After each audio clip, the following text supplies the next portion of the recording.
Well, none of them can hide from the truth, yeah. Children have to go back to the roots, yeah. None of them can hide from the truth, yeah. Children have to go back to the roots. I'm telling you now, the truth, the truth. Telling you, yeah, the truth, the truth. You have to go back to the roots, the roots. Go to the roots, to the roots. Yeah, man, you know, this is Benjamin out of the Smiling Coast, West Africa, Gambia, representing for the one and only Abu, the big man you don't know, the Soninke warrior, the man that brings the truth, Soninke warrior, the sign of enlightenment, the Soninke warrior, the righteous and the true African. Abu, reveal the truth to them, you know, no matter how them try run from it, because none of them can hide from the truth, yeah. Yes, we have to dig back the roots, yeah. Fire!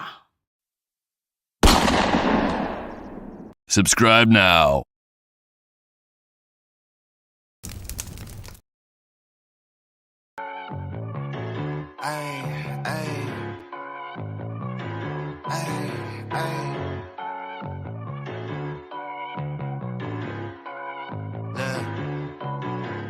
Baby girl love my bop and unlike me too.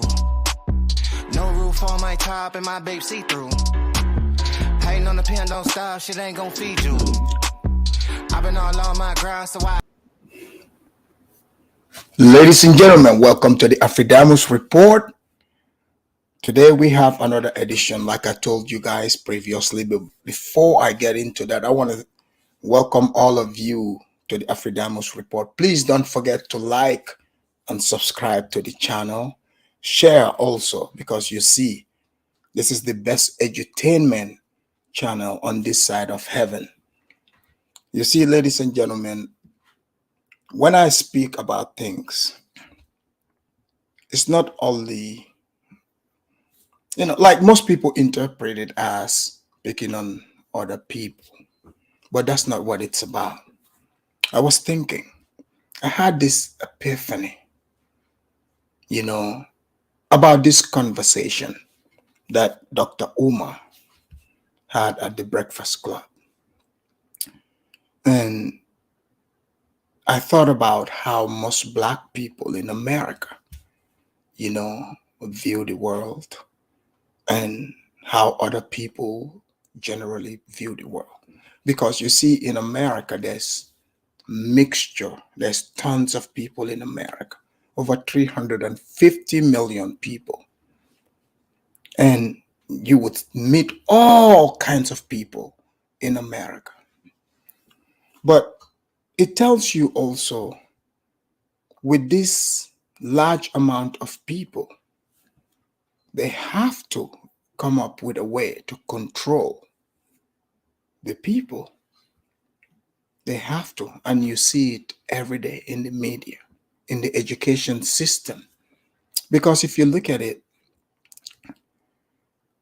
every individual, every group in America have a history, because they said at the top of the food chain is the white man, right? But who are we calling the white man? Did the white man conquer this land? Who did the white man conquer this land from? These are the things that I think about. I'm realistic about things. You see, when I admit to things that I don't know about people. I do. I accept it. But if I'm interested in it, I would work on knowing about it. Because if other people are doing it, believe you me, I could. I don't see any other limitation. Because that enemy that everybody is showing to you, guess what? That enemy exists within you. It's you versus you. I understand. Some of you would feel like, oh, that's so narcissistic, because that's what they told you. That's what they want you to believe. You notice I'm using the word they. So when I say they, you should ask me, who are you referring to? as they, because some people don't want to focus on the internal battles that they have within themselves. It's hard for people to face who they truly are and admit their shortcomings. You see, the world that we find ourselves in, this world is not, we didn't create it, but everything else that you see, people, the people before you created that. And you also can create your own world. And if you're wondering about my tank top here, ladies and gentlemen, this is my Get Rich or Die Trying tank top. I see Audrey's already laughing. Afridamus channel 50 Cent today. Yeah, this is the Get Rich or Die Trying tank top. As you guys can see, 50 Cent, we know the end of the story. He became rich. Now he doesn't have to wear the Get Rich or Die Trying. But hey, I'm working there. I'm working my way there day and night. I'm like the Jamaican man. I got 15 jobs. You see, you have to be talented. You have to be spread thin. Bring your gift to the world. Unravel. That's what it's all about, people. That's what it's all about. But now, we come to Dr. Umar. Dr. Umar is a product of his society. Because you see, they brought blacks here from Africa. And I'm not going to exonerate or pretend, because you see, me, I don't pretend like most people like to pretend, to act like they themselves were present there. Look, I did not sell anybody. I was in there. Back in those days, they needed people, right, to come and build this America that we see. Yes, this America that you see, they needed it to be built. They call it the New World. So they went over to Africa on the West Coast. The Africans, were already selling people. So all this mumbo jumbo story talking about, there was no chattel slavery. Okay, let me ask you this question. Have you ever thought about this? Like, okay, how is it possible for just a couple of white people, to show up on the coast? And if you read in the books, I'm speaking to people who read books, not people who just follow their emotions. They just want the feel good. Not that person. I'm talking about reality. I am from Africa, deep Africa, West Africa. Okay? So I don't even need to read a book to know if a white man could survive in our midst back in those days. I don't need a book to tell me this. So I studied it, X, that the white man could not have came in and grabbed Africans. And then studying my own culture, how our own culture is structured. I say this, and I'm going to say it again. People, they don't like it. People get upset, but it is the truth from my observation.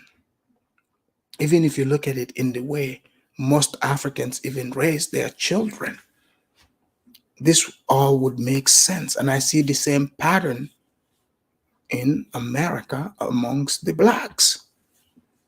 So, prior to the transatlantic slave trade, it was the trans-Saharan slave trade, meaning they were coming there, exchanging Negroes for salt. The Arabs were bringing salt on camels, horses. They would exchange 40 Negroes for one Arabian horse. In fact, when I went to Gambia, it blew my mind how many Arabian horses they have. In America, the people who are millionaires, Multimillionaires are the ones that can afford these Arabian horses. So, I'm going to own several of these Arabian horses.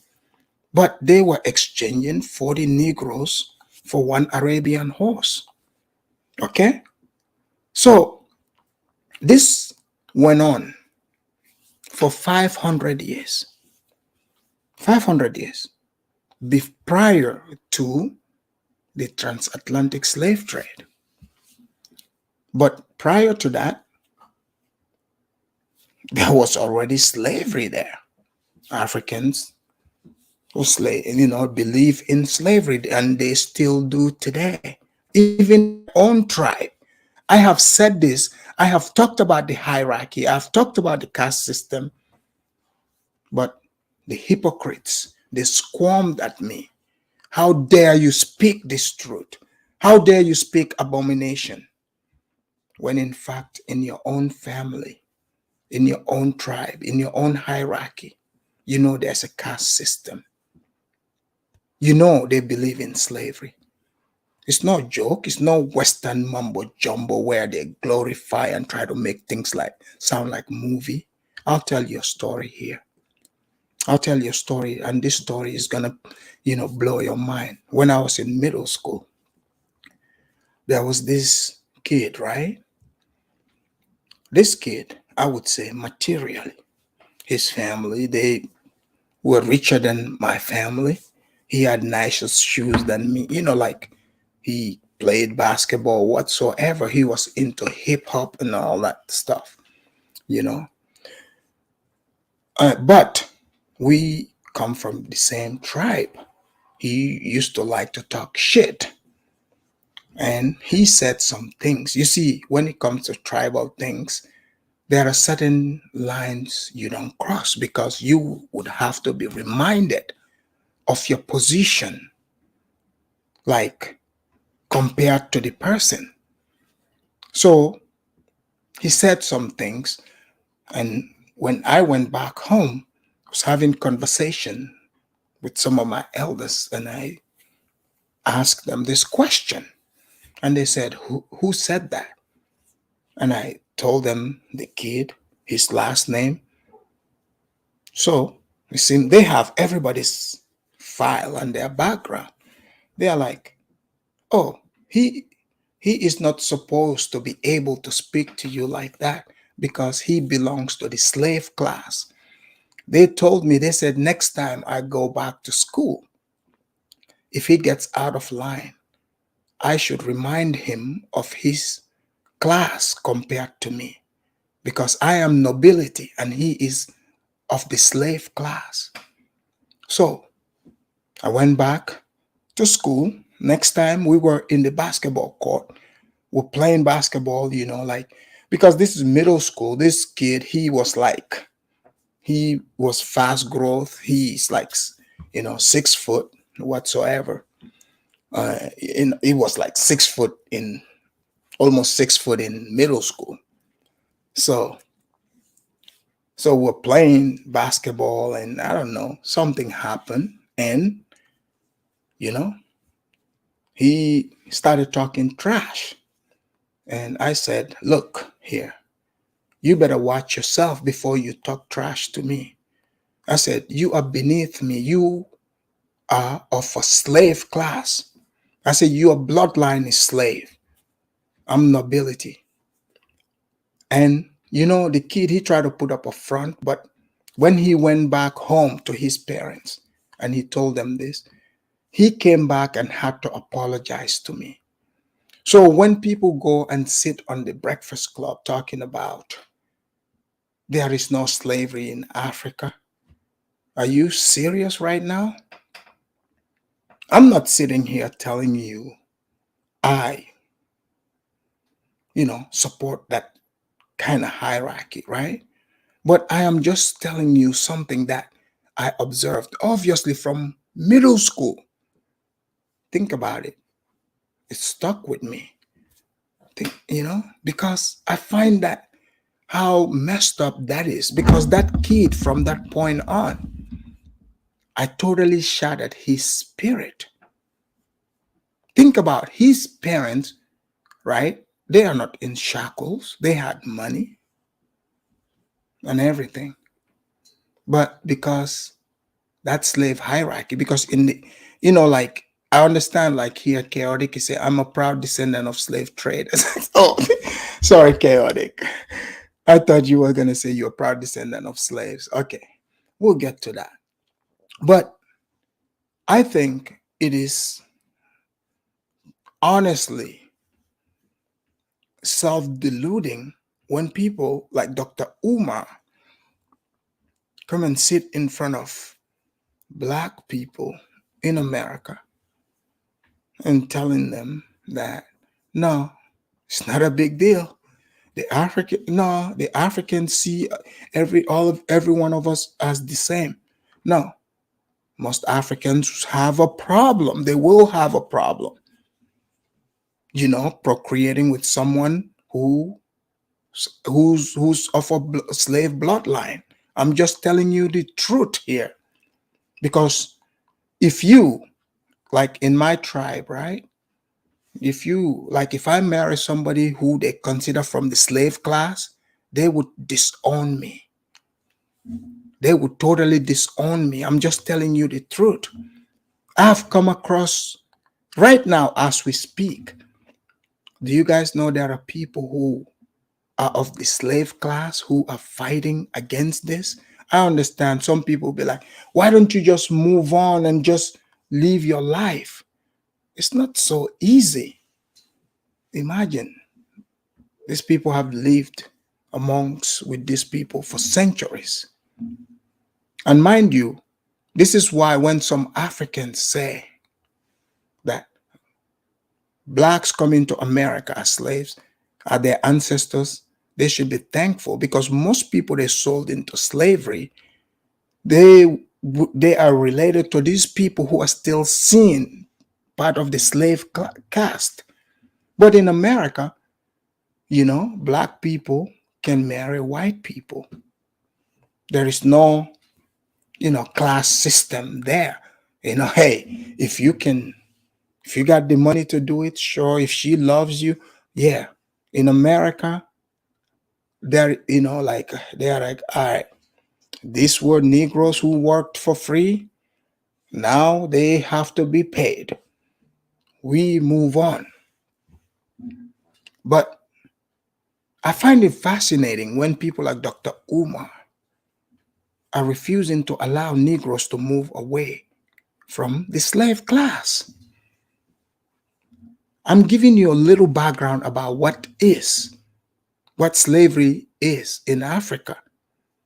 The white man legally abolished it, but in the traditions, a slave remains a slave even today. It's a bloodline.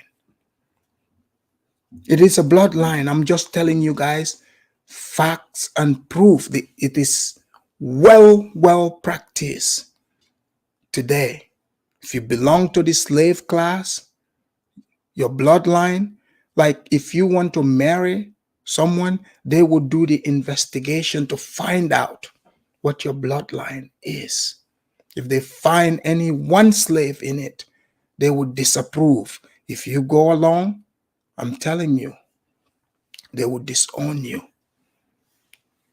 Most Africans, especially West Africans that are watching me, some Nigerians might come here and try to deny it, but we've all seen Nollywood movies, okay?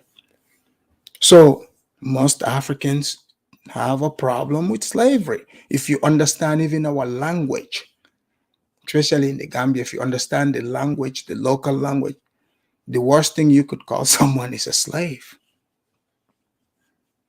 That's the worst thing. Many people try to run away from it, but they can't. But ladies and gentlemen, yesterday also I talked about, my black card being renewed. I got it in the mail. It's right here. It's right here. Honorary black status. I still hold it. They said I'm doing a good job. And, in fact, not only did they send me the card in the mail, they said, Afridamus, The blacks have written letters to the Council of Elders. We've read it in the dark room. We've analyzed it. We've watched your videos. We've gone through everything, and we realize your honorary black status needs to be, continued. And for many of you foreigners that come to America, especially you Nigerians and Ghanaians that beat your chest talking about you are an American citizen, do you have an honorary black status card? If you're from Africa, you come to America and you become an American citizen and never ever received the honorary black status card, I don't think I would consider you a real American, because the blacks were brought from Africa, right? So they already have roots in Africa. So here in the new world, this is a world that they created. So when you come, you can't truly be part of America until the blacks approve of you. The blacks send you the black card.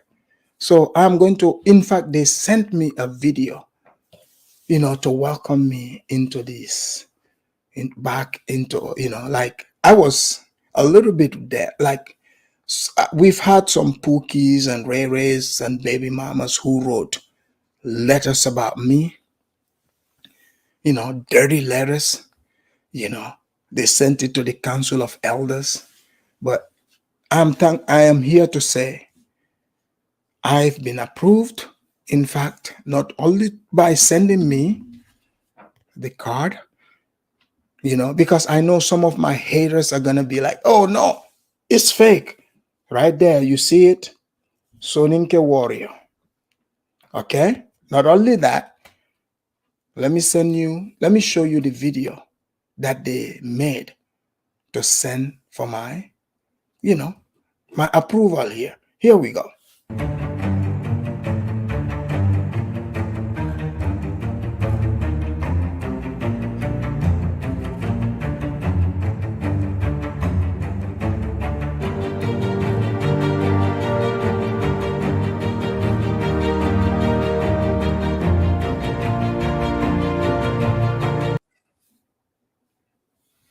That's right. Honorary black status approved. All right? Honorary black status. Guys, I understand there's going to be some of you. I'm not going to name names here. I don't want to point fingers or accuse anyone of anything. I understand there's 419 green cards out there, 419, American passport. But this black card, if anybody try to 419 this, we've got our black scientists who are already onto this. Okay? I'm not going to name names. All right? I'm just saying anybody who finds it that is so beautiful to try to 419 things, stay away from the black card. Make sure you send your letter in and be approved. All right? Thank you. And, I welcome your sincere congratulations for me here. So, guys, we're going to go back to Dr. Umar's video when he went to, the Breakfast Club. It's funny, in America, they change everything. So, like Umar, for those of you that are Arab, because the name is originally Arab, it's Umar. Umar. So, Dr. Umar here, who's not Muslim, by the way. So, America is like that. You could just because you're black, you can just give yourself a Muslim name, Like, so they hate slave traders, which is funny, right? Umar, those Arabs, guess what? They were slave traders. They owned slaves. They preferred black slaves. You see? In fact, in the transatlantic slave trade, remember you guys, I told you about the 500-year trade. So when the Portuguese came, the white people and stuff, yeah, the Arabs were the ones. They were the ones that would trade, the middlemen selling the Africans, right? they had the African traders as well. So I found Dr. Umar's answer very suspicious, to say it in a nice way. Because, okay, wait, in the beginning of his sentence, he said, we are going to bring everybody to the table. Nobody would be left behind. But he did not anticipate the question that was ahead. They asked him about the Nigerians. What did he say? He tap danced on it. So we'll allow him to speak here. Before I do that, let me do my copyrights.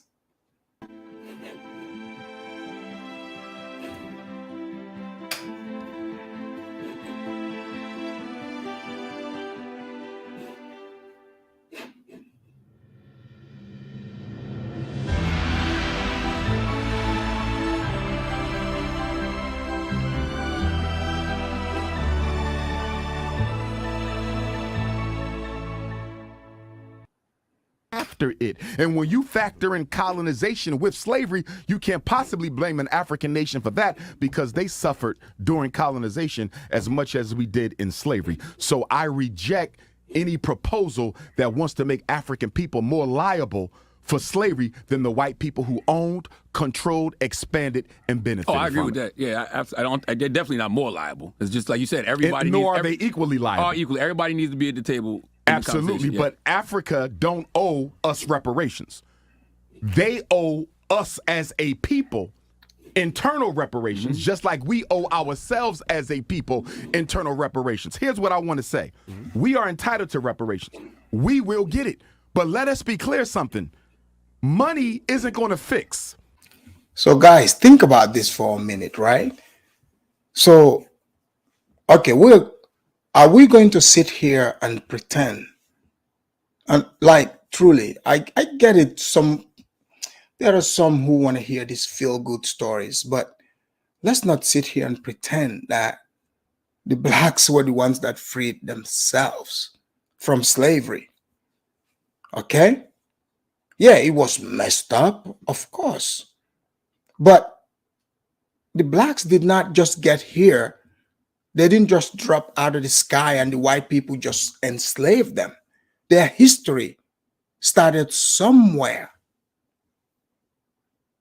Their history started somewhere. And like Mali said, the truth is Africans do not care about slavery. They've moved on. This is the truth. They've moved on. Because, I mean, like, to Africans, it was just an era. That era is over.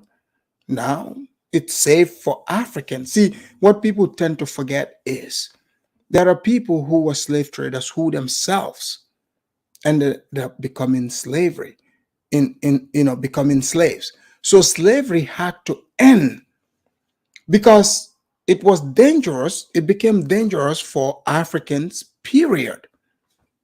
Because the face of slaves, even for most today, is the African. So therefore, many Africans who also wanted to make money have to somehow, they started realizing, wait a minute. Because like in the case of the Fanti King, his son, William Answer, the story of Sishareko, who was a prince, he ended up in slavery in Trinidad and Tobago. How did he end up there? He was on a slave ship. Mind you, this ship was transporting slaves from Ghana on a coast there, a place called Anamabo.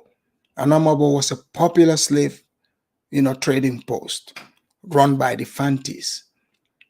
William Answer was supposed to go to, school.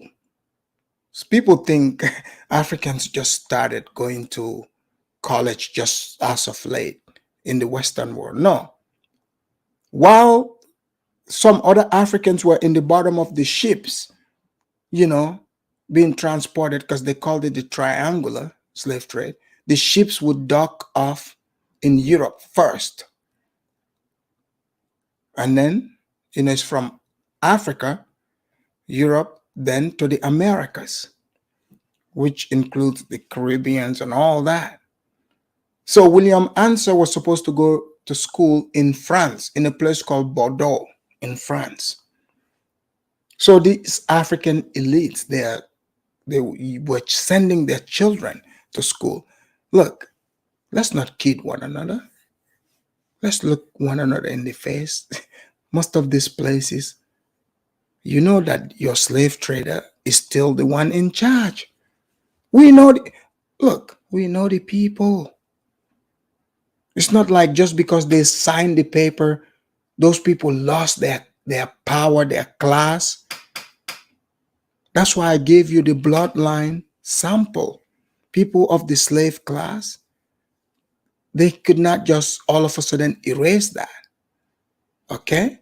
These people hold that over you. So instead of taking William Answer to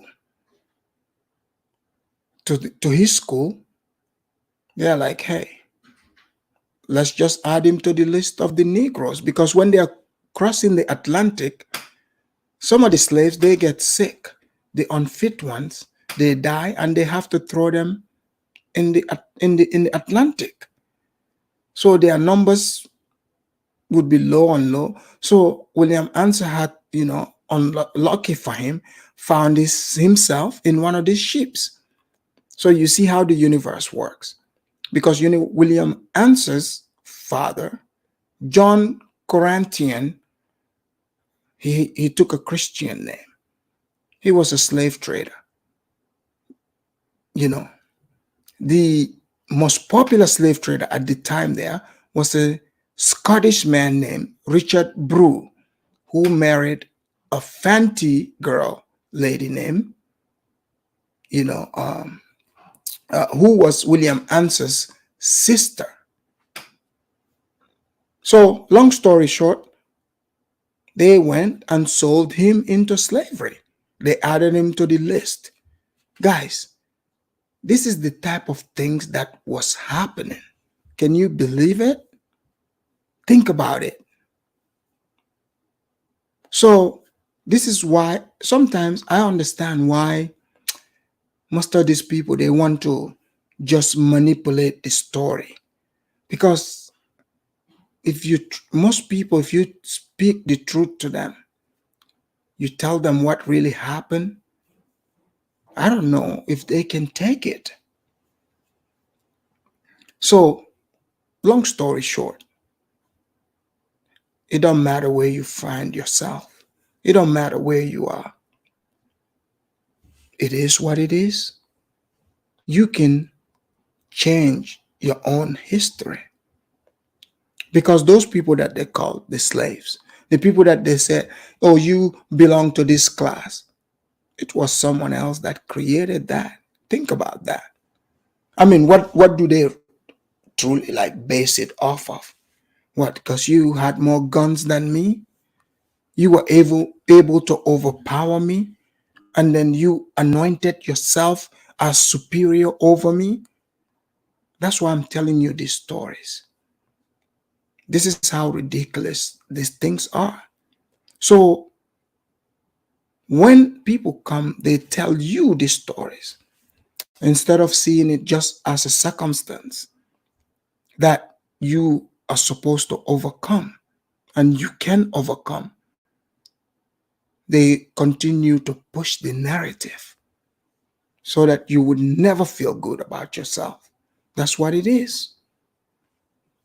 So that you don't feel good about you, because that way they can dominate you.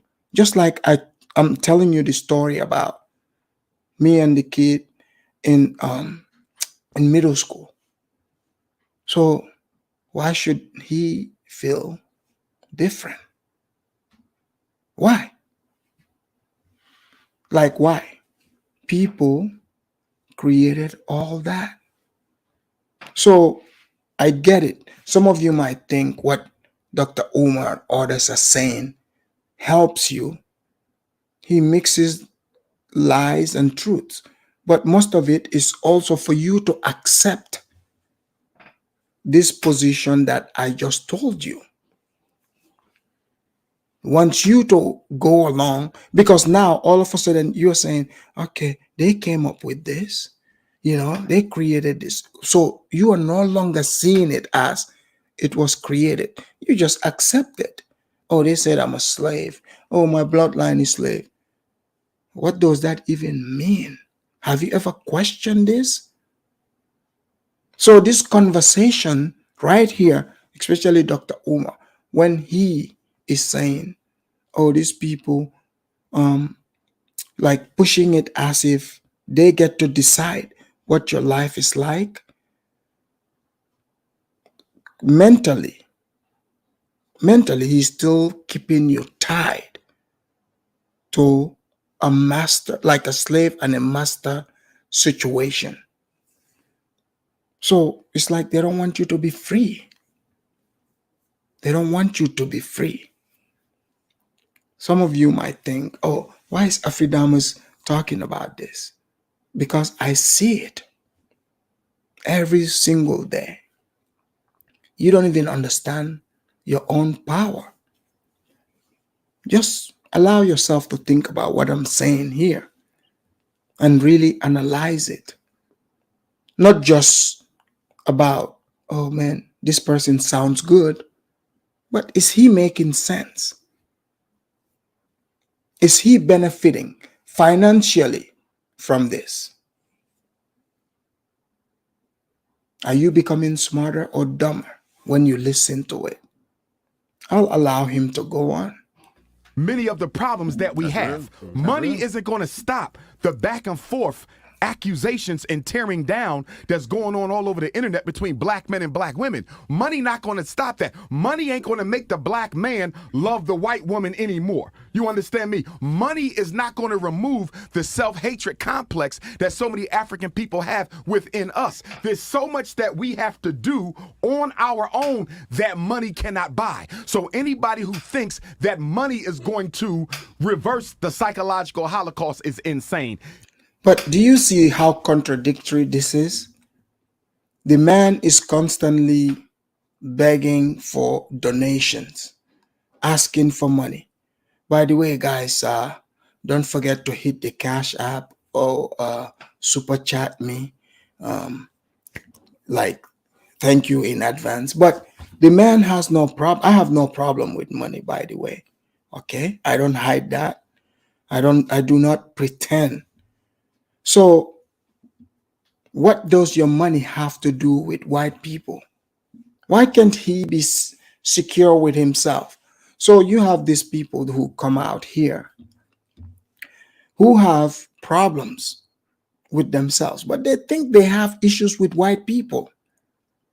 Look, there's an African proverb that says, if no enemies exist within, none can exist outside. Your subconscious, how you see yourself, how you feel about yourself, is what you manifest, is what you exhibit out here. So he's saying, what does your money have to do with, white people? Why do you have to predicate it on white people? But when I say the blacks worship white people, they get upset. And then today I'm going to list it. Christmas. In fact, this early morning I was out there because I told you guys I live in the white area. It's so beautiful. The Christmas in the white area is even nicer. The lights, they turn on the lights, and the white people, they brought the police there. They closed the roads to make sure that, other things wouldn't go wrong. You guys, just to keep it safe. So white people have this thing, they call it the twilight run. So people wear this nice Christmas shirts, they have the Christmas lights around them, just running around. I'm like, white people are very happy, you see? And then Like when I was out there today, like 5 a.m., 6 a.m. in the morning, I was like, God, God, I'm not saying this to try to offend anyone. Even I said, now I remember why I live in the white neighborhood. I know why I'm willing to pay a little bit more to be in the white neighborhood so I can enjoy Christmas. Look, I love Christmas. I am not going to sit here, okay, and be one of those hypocritical Negroes and act like I hate Christmas. I love Christmas. White people know how to celebrate Christmas. They put on the big Christmas trees, they put lights around it. I used to, in fact, guys, I believed in Santa until I was like 22. I thought Santa was real.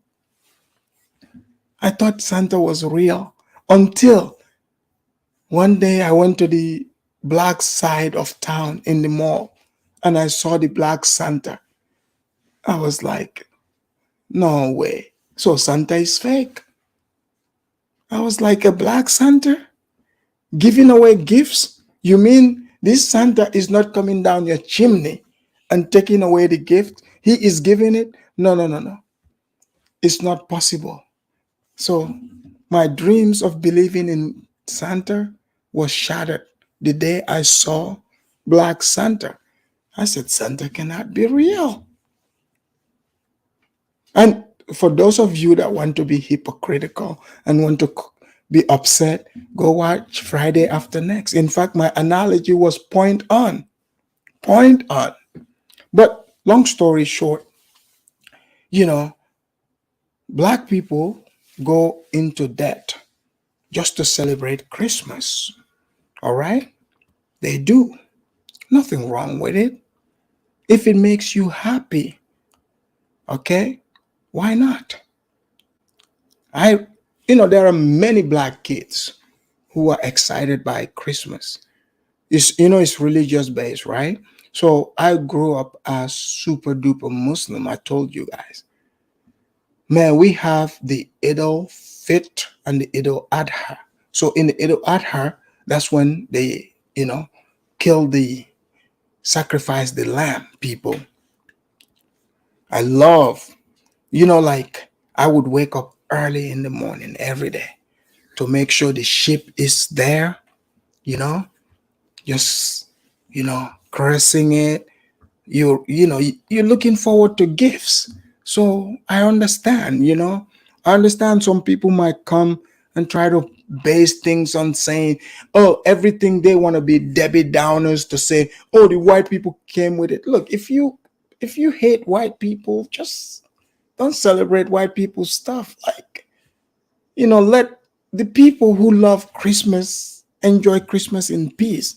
So this is why I have decided, since I've got my black card, this is good, and I can just make sure that I celebrate Christmas in the white part of my town.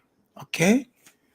In fact, I went to a Christmas town in my state here. So it's like across the mountain, it's like a Bavarian town. For those of you who don't know Bavarian, this is a German town, in the east of Germany, Bavarian. So they build this, the town is like a German village. You go there, they have the snow lights and everything. So I was there just enjoying this, German sausages and stuff. Look, I didn't have to even fly to Germany. I drove to Germany. It felt like literally I was in Germany. I'm walking around. I'm like, wie geht's dir? Alex klar bei dir. Like all of a sudden I started speaking German. But white people can create this type of atmosphere. And while I was there, you know what's fun about being in these places? While you're there enjoying the white people scene, and you go on the internet and you watch Negroes talk about how racist white people is, and you're eating your sausage, you're like, yep. White person comes by, sir, can I buy you pancakes? I'm like, yeah, make that Belgian. Negroes are telling me how racist the white man is. Here's white people buying me sausages and, pancakes. But let me read Supergirl's super chat here. Supergirl said, Afridamus, Ja is in chat. If you can shout him out for yesterday's. Oh, yes. Thank you, Supergirl. Ja, sorry, I missed your super chat yesterday. Supergirl, thank you for reminding me of that. I'm going to thank both you and Ja properly here. Let me give you guys the golden thank you. Here we go.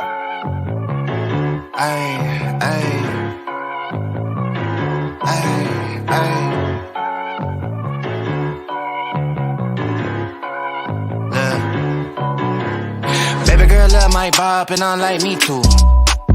No roof on my top and my babe see-through. Hating on the pen, don't stop, shit ain't gon' feed you. I've been all on my grind, so why I need you? Baby girl love my bop and unlike me too. No roof on my top and my babe see-through. Hating on the pen, don't stop, shit ain't gon' feed you. I've been all on my grind, so why I need you? Big flex, my swole up. Double cup and I'm pulled up. Niggas hating like hold up. What's the problem? I'm pulled up. Big flex, my swole. Thank you, guys. Thank you again. But now, let's go with, Dr. Umar. I'm just trying to help out here, guys. Okay? Just relax.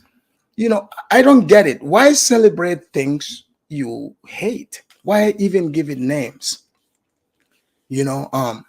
I've been to many white Christmases, and I continue to plan on going to white Christmases, because you see, white people, they go out of their way and send you Christmas cards. They write your name beautifully, telling you are invited to Christmas. You see? So Dr. Umar, to me, just wants to make black people angry. That's all what it is. But let's allow him to continue.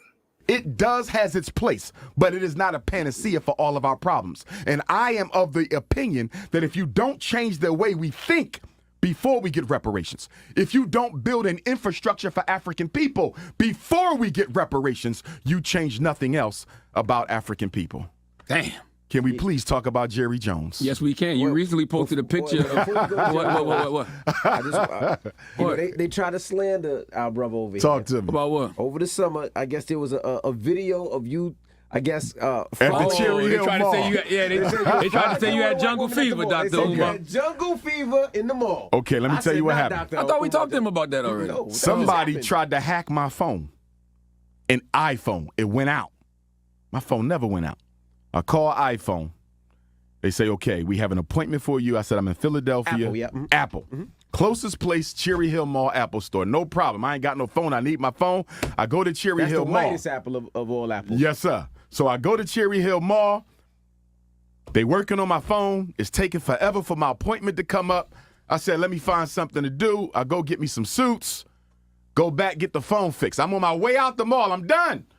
I see a stand in the middle with incense, oils, crystals. I'm into all that. I said, okay, this must be a sister. Let me go over here. This is very interesting. So, look. So, Dr. Umar, there was a picture surfacing. They said Dr. Umar somehow, was into snow bunnies. He was having a snow bunny, syndrome. So that's why I said the blacks are not free. Because you see, now all of a sudden they want to dictate. They live in a country full of white women, white people, you see. And look, back when I was a kid growing up in Africa, I remember I met this white woman who, she was a Peace Corps, right? She came around, she had blonde hair, blue eyes. I was scared of her. I was crying, staying away from her. But then I came to America eventually, and I don't know what happened, but in America, the white people, eventually I got used to white people, all right? Yeah, I got used to white people. So, Dr. Umar, most of the black men, their temptation, and even because the black women, they're the ones that have the hang up about white guys, because maybe white guys are not picking them. They are not the desired one for the white woman, right? So therefore, they have to shame the black man because the white man, the white woman, she's open to the black man. You see? So therefore, they have to use like a psychological manipulation. So Dr. Umar wants to tell us that when he went and took this picture, he did not, that Pantene scent, the Pantene from the hair, he is trying to tell us the Pantene did not have any effect. Look, Negroes are on the internet, doing white woman patrols on people, making sure you are not enjoying that Pantene smell. So let's allow Dr. Umar to explain, this Pantene effect that Negroes were trying to accuse him of. You see, look, I love the shea butter smell, guys. Shea butter, oh my goodness, smells so good. I love it. Just FYI. I'm looking through the incense. Young white lady come around. She said, "Can I help you?" I said, "This your stand?" Because I'm like, because this was black people stuff. You know what I mean? So I'm like, she said, "Yes, my stand." She had a little foreign accent. I said, "No problem." So I buy some incense. A brother stops by. "Can I take a picture?" "Sure." I get a rock. Sister come by. "Can I take a picture?" Some more youth come by. "Can I take a picture?" The white girl start looking at me like, "Who are you? Like, why is everybody stopping asking you for a picture?" I said, "I'm Dr. Umar. I'm a psychologist." She pulls out her phone. So it's only black psychologists who turn themselves into celebrities. Dr. Umar is smart though, because look, do you know how many black psychologists there are who are real nerds? But they're just in the office. So I support this guy. He's like, look, I'm coming out here. I gotta speak to the blacks. I gotta take this step and make this look prestigious. The blacks worship celebrities. Why not? So he is, I'm not sitting here saying sometimes he doesn't speak about things that are true. That's not what I'm saying, because some of you think when someone brings a different perspective on things the way you see it, you start thinking, oh, is this person against this individual? No, there are tons of things that Dr. Umar have said that are true. He's not a dummy by any means. He's a smart man. But that doesn't mean that, some things he says, whether they're planned or not, but logically they're questionable, because why would you outsource your thinking onto someone else? This is what many black people are doing, because Dr. Umar is telling you don't trust the government, right? Because, stranger danger, don't trust the stranger. But he's a stranger in your life. You don't know this man from a can of paint, right? So he is telling you to completely outsource your thinking onto him. He is confident in the fact that just because you guys are both black, therefore you guys have the same issues, and he is telling you what he wants you to be, what he wants to be your issue. I'm just telling it like it is. Even in the country where I'm from, Gambia, is so small, right? We don't have the same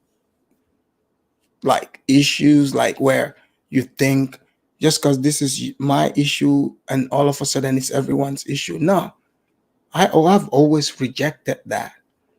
Renee said, we know he's half Cuban and must. No, he's not Cuban. Look, unless you're talking about that place called Cuba in Philly. Maybe that's where he's from. But let's allow him to say more. She said, well, let me see where you are. I said, go to YouTube, type in Umar Johnson Breakfast Club. That's exactly what I took. That's exactly what I took. Right. So she pulls out a phone and she go to Umar Johnson. Audrey, you need to stop. Did you guys see what Audrey's writing here? Okay, Audrey is being dirty. You need to stop, Audrey. She's crazy. All right, let's go. Breakfast Club. She said, that is you. I said, that's me. Some coons at a nearby restaurant are filming the whole thing. But when they post it, they don't post the prelude to the conversation. Guys, you see how the people that posted it now, they are coons. Come on, guys. How are they coons? Let's just be real. Let's just be real. So, see, here's the problem that many people, most of you have. You think you want to dictate to people. You want to dictate to people, what they should present or not. No, these people he's calling coons, let me tell you something. You know what I love about the blacks, okay? In Black America, they are more independent than Africans. I gotta give that to them. I'm talking, the way they look at things. There are people who don't go along with Dr. Umar's talking point. They have problems with it. It don't matter if you can call them coons, but they could be like across the street getting a burger or something. They're like, oh, that's Dr. Umar over there. Because Dr. Umar likes to talk about how, black shouldn't be dating white women, interracial dating, 13% versus like about 70% of the population, right? Don't date white women. This is what they are trying to promote. So if they see you anywhere in the vicinity close to white women, of course they are going to film it. They are going to film it and send it to the internet. So they are not coons, because there are some of these guys who, like they love all people, including white women. I mean, it's not like they're going like, all right, white women are at the top of the agenda. This is what they want you to believe. That's not even fact. Most black guys in America, in fact, their number one pick, preference, would be first, a black woman. Tell me if I'm lying. But then, of course, we see the behavior. I don't need to get into all of it.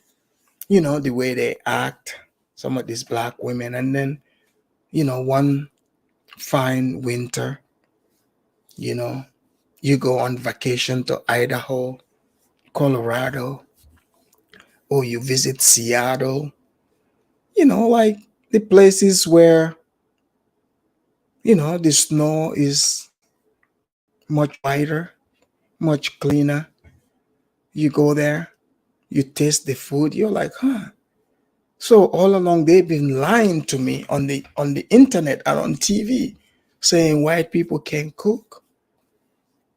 Not only the white people can cook.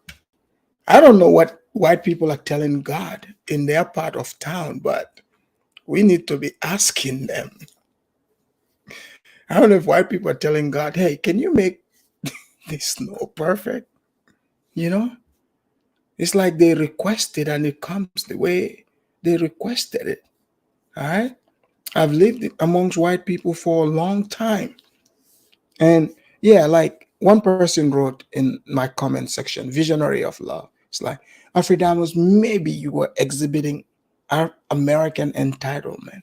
I'm not going to lie. In fact, when I was in Belgium, they did not treat me like an American, and it upset me. It did. That's when I realized, I was like, damn,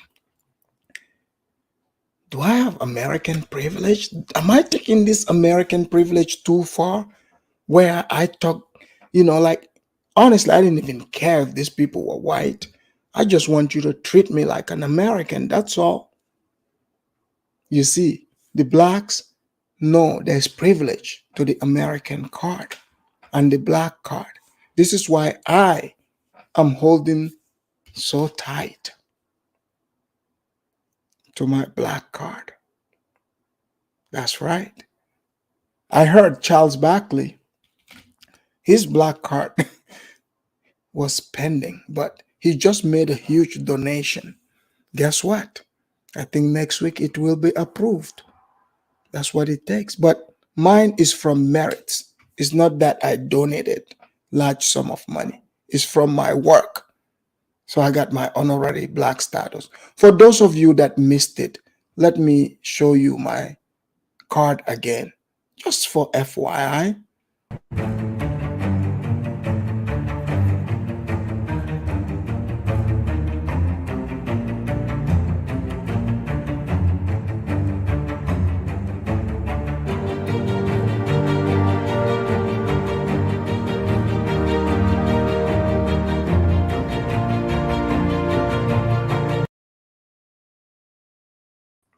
Yes, guys, that's my black honorary black card. Here we go with Dr. Umar. If they would have showed everybody stopping, they would have knew she must have been curious about who he is. Yeah. They cut that off and they just showed me with her phone like I'm giving her my number. Can I get your number, baby? Blah, blah, blah, blah, blah. All I was doing was confirming that that's who I am. Don't you know they went up there and interviewed her? No. That girl they interviewed her all week. The people that recorded you? Nigga. Wait, guys. Are you kidding me? So check this out, right? I've run into people who say, oh, wait, you look familiar. Have I seen you? Like, you're Afridamus, right? So they pulled the YouTube. They're not getting me to come and confirm. You could just look at the YouTube and see me standing in front of you. If you want to confirm, you could just look at the YouTube because this is live, right? I go out there, I run into you, you pull it out, you're gonna be like, you don't need to show me. So this is kind of weird, but I'm just saying, here we go. Girls from YouTube ran to the Cherry Hill Mall and got us sat down with the snow bunny. Are you one of Dr. Umar's wives is what they were trying to figure out. Look, and she told the truth. Dr. Umar apparently has a bunch of wives. In fact, I saw a video of Dr. Umar was coming from the court steps crying about, his baby mom, one of his baby mama taking him to court for child support. Yeah, American women would. People try to act like this is like a black thing. Nah, that one, nah, that's not a black thing. I can tell you that. But we'll let Dr. Umar tell us. He would just bypass this. But, okay. Truth, though. And I appreciate it. She said all he did was shop. I wanted to know who he was. Everybody was stopping to talk to him. He told me to go to YouTube Breakfast Club. And he was just confirmed. Hey, that Dr. was it. Umar, I picked up my bag and walked off. They didn't even show me walk off. I don't think you realize how funny it is. That's like a Dr. Umar trap. We're going to set up the incense and the rocks, but when he go over there, snow bunny. Yeah. So it was crazy, but I'm glad she was honest because she could have. Yeah, absolutely. She could have said he tried to get at me. You know what I mean? So Guys, can you believe how truly like you have to come to a show? I mean, this is weird. Like, you have to make sure you explain to people that no, you cannot be attracted to like some woman. Like, you are a man, you like women, so you have to deny being attracted to some woman because they are white. Are you serious right now? No, seriously. So are they trying to say that black people are not attracted to white people? Like, black men are not attracted to, like, it's not natural. Like, it's not, the way Dr. Umar speaks against all these black-white relationships, Dr. Umar's preference is white women. Most blacks that I know, who talk all this black power stuff and try to act like the relationship guru, guess who they truly at the end, who they really like? The white woman. Look, they prefer the white woman. Because, hey, if you're not into white women, for instance, sure, fine, you're not into white women. You don't need to announce that to the world. But why do you feel the need to announce it to the world? You see? Like, I'm not into Asian women. I'm not looking at guys who are into Asian women. I'm not broadcasting on, oh, Africans should not be into Asians. Hey, if you love and like Mia Ling, guess what? More power to you. More power to you. But you've got these people who they love the white woman, but they're afraid of what the hood is going to say. I mean, I've seen these people, man. Most of these people who claim they hate, white people. This is why I just lay it out straight like it is. Because I see most of these people in real life. Because to me, it's just a front. Like, okay, if you don't like Swiss cheese, why do you need to go out of your way to keep announcing that you don't like Swiss cheese?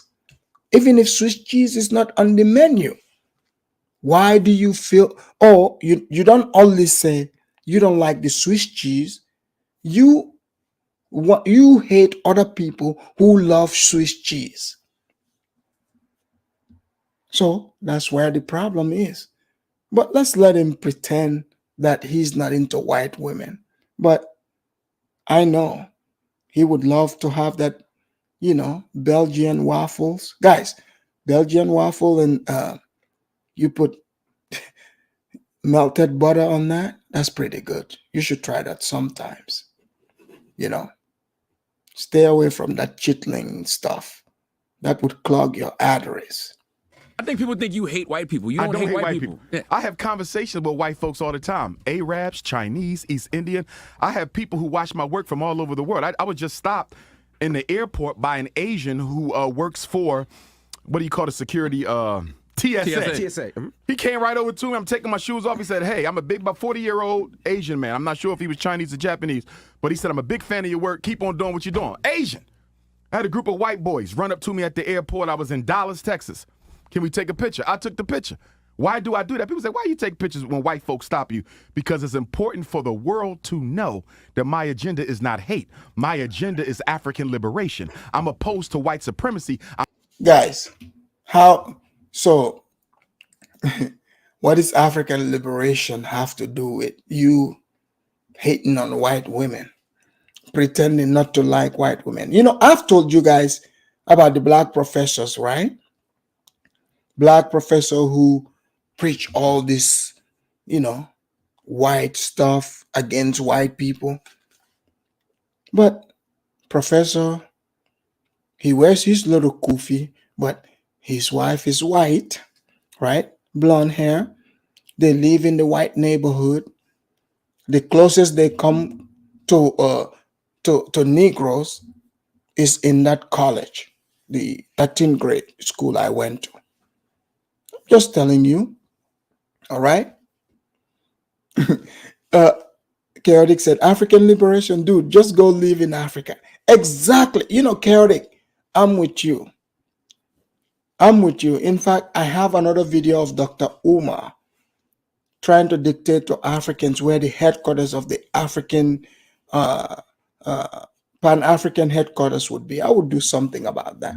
So the man, just like many other hypocrites, born and raised in America, went to majority, everything they do is white. Holidays they celebrate is white. All European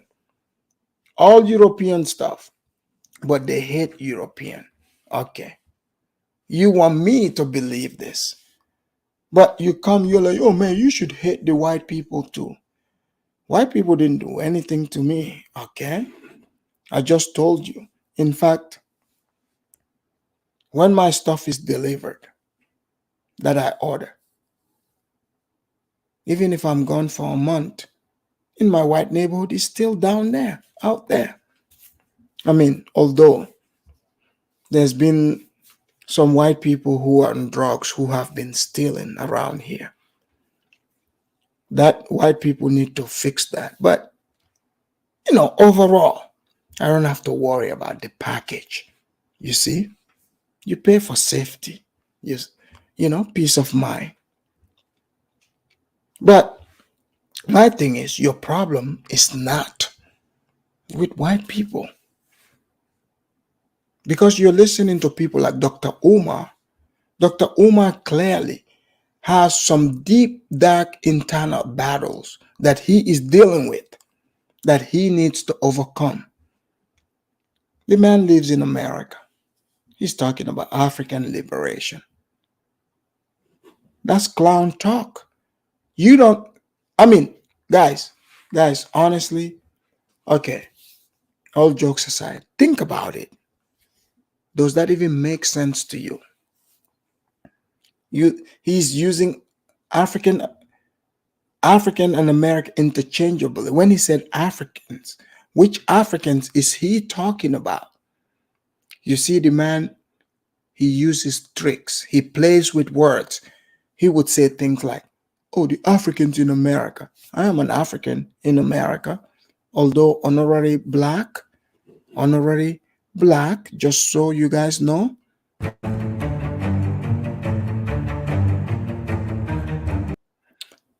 Honorary black. Not opposed to white people. My priority. Honorary black, right? But I'm African. So I know this stuff. All right? So when Dr. Umar comes, and starts speaking in these codes, when he says Africans, who is he talking about?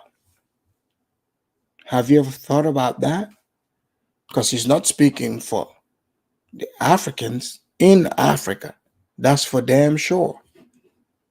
So when he says Africans, which Africans is he talking about? Trying to condition blacks in America to think they're Africans. Come on, man, Dr. Umar. You can do better. But he doesn't know any better. Just like most of you that read all these books. Now, all of a sudden, you think you're smart. And then when you graduate, they give you a degree, you come across people like me, the real deal. Now, all of a sudden, your degree fails you. You're like, you start thinking, I'm the asshole. But it's like, okay, maybe you were misled. You were thought wrong. They told you that I was supposed to be dumb. You came across me and I'm not. Instead of you adjusting and coping, you start breaking down. This is the issue that many people have with Africans. I'm just telling you. Even the blacks, many blacks who pretend to say they're Africans, they think Africans are dumb. And you have Africans who also think the blacks are dumb. Many people exhibit it in different ways because the blacks want to be the leaders of the Africans, but they don't have what it takes to be the leader. They cannot be the leader. You see what I'm saying? Based on what? Based on what? So Dr. Umar, his idea might work in America where, many baby mamas grow up without fathers. So they look for fathers outside. But where we come from, we don't. See, I used to watch Bruce Lee movies, Arnold Schwarzenegger, like, action movies and stuff like that. But I have never, look up to let's say, look to them like they are my father figure or whatsoever. I just enjoy the movie. So when I came to America, it blew my mind how, you know, like they don't only look at it as talent. These people just have talent. They literally worship them like gods. Look, I'll watch movie, right? I'll enjoy someone's movie. Like I used to like, you know, Ashanti or Brandy or, you know, some other rappers whatsoever. Like their music. I understand they're talented. But I'm not gonna take my life lessons from them.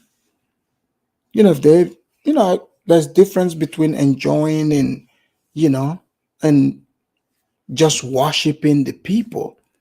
But that's what happens when you are not in touch with your true self. When you are lost in the wilderness, you will look for deities. You would look for people to worship. In America, that's what's prevalent. And many second generations are also falling prey to that, idolizing other human beings. So Dr. Umar, in this conversation, even though he's striving to get to the status of the people he's about to criticize, he understands here in America, it's not only in Black America, even in white America, it is there too. Hollywood and entertainment, the celebrities, they worship them. So if you worship people, whatever they say, they see it as truth. So this is why, you know, like if you find, you know, at some point you would see the people he put importance on. Watch. Priority is my own people, but I have nothing against yours. I'm unapologetically African, but the problem is historically any black man who is unapologetically African, Malcolm, the Honorable Marcus Garvey, Stokely Carmichael, Huey P. Newton, anybody who is that way, we will automatically brand it as anti-everybody else. That is not true. We are Africans. We are the original humanitarians of the planet Earth. We have never been against another people, but I am unapologetically committed to my own. So you don't hate white people. You just don't. I don't hate nobody. You don't want to see black people. I became a psychologist to help people, and in my work, I do work with all races. But my priority is my own because look, why would a white person go to Dr. Umar? You know, like there's some white liberals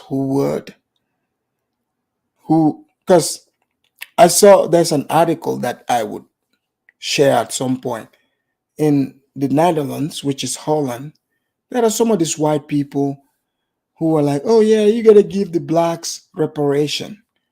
There is always some white people who, I don't know what's wrong with them as well, but whether it's attention seeking or it makes them feel important, they keep pushing the narrative.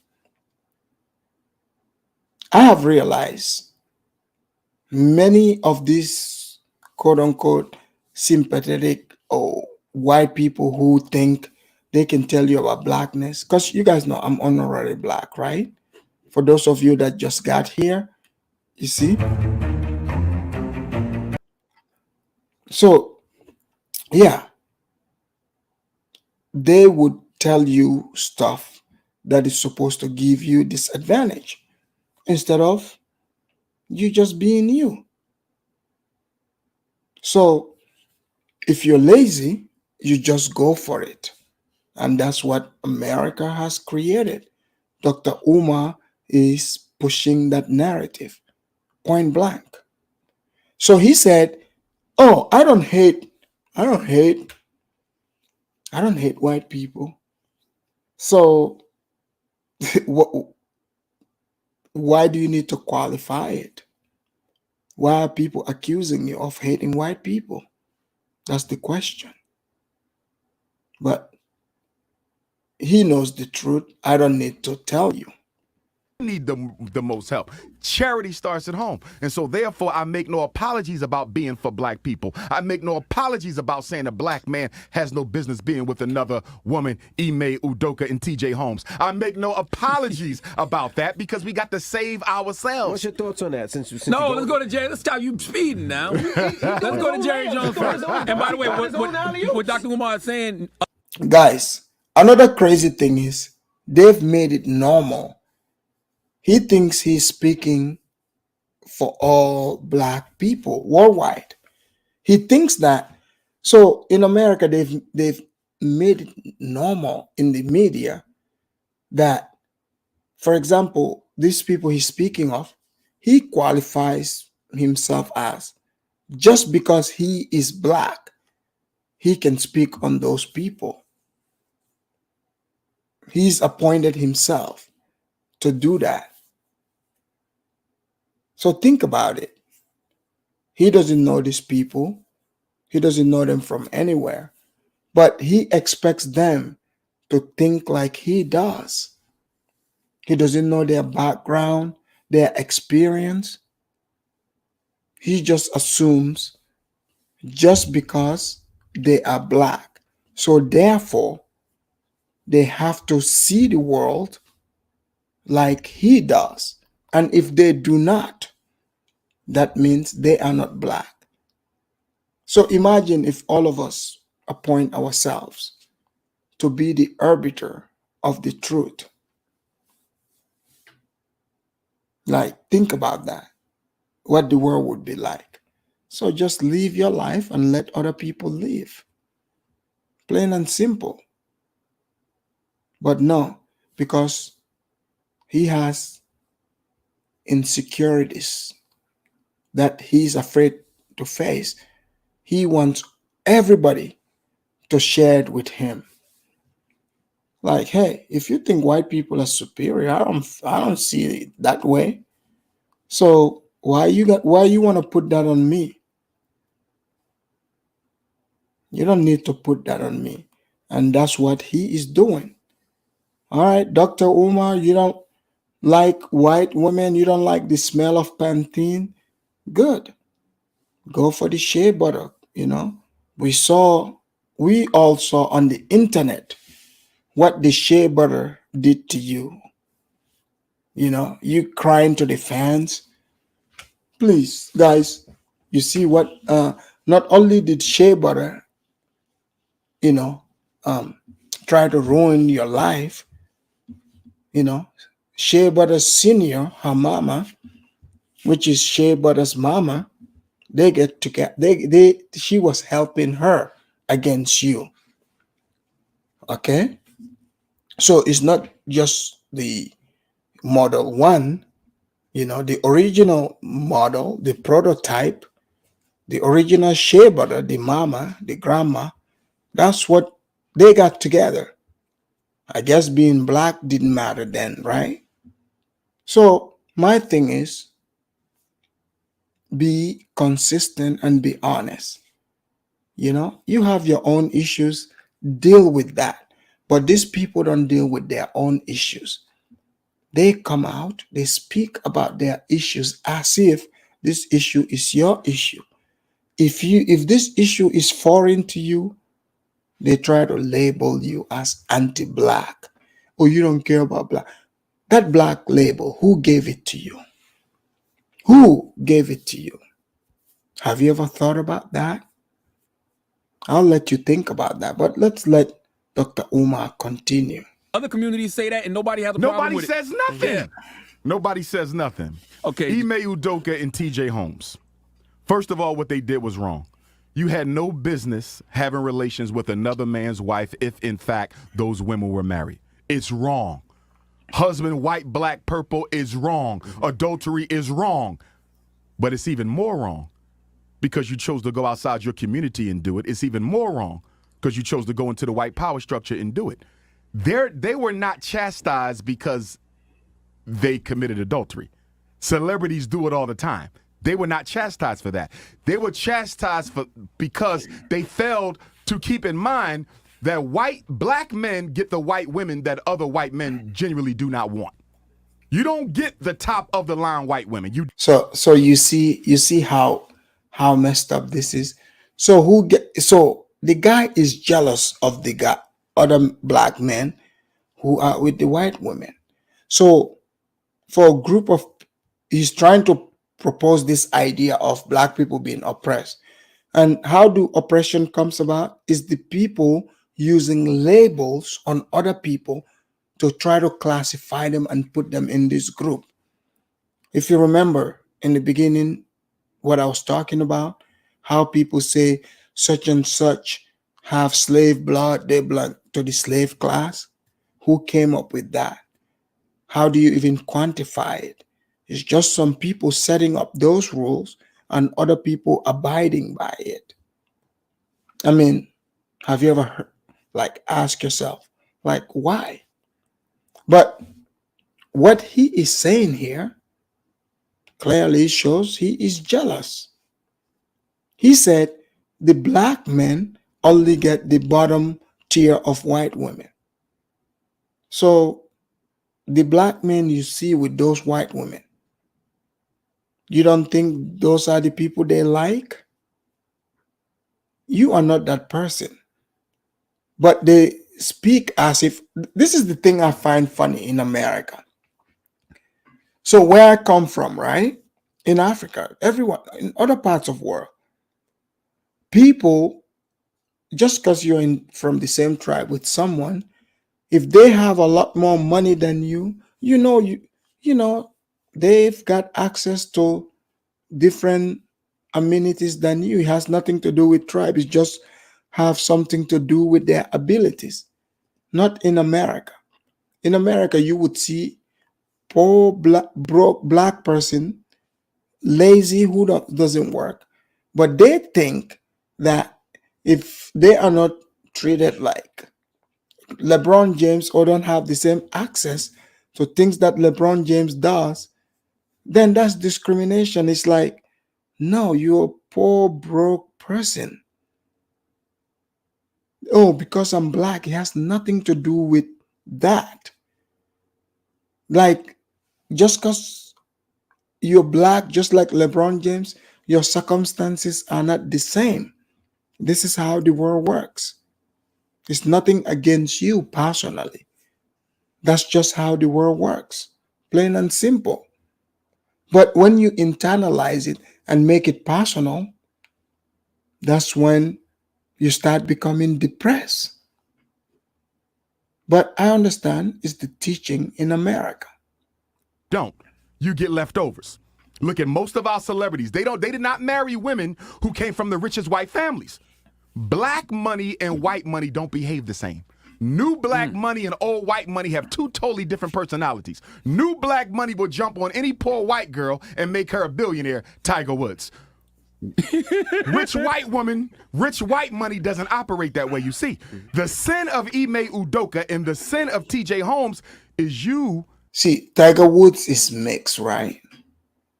When Tiger Woods acknowledged and spoke, say he's mixed, his identity, the blacks got upset and got mad. Imagine how selfish that is.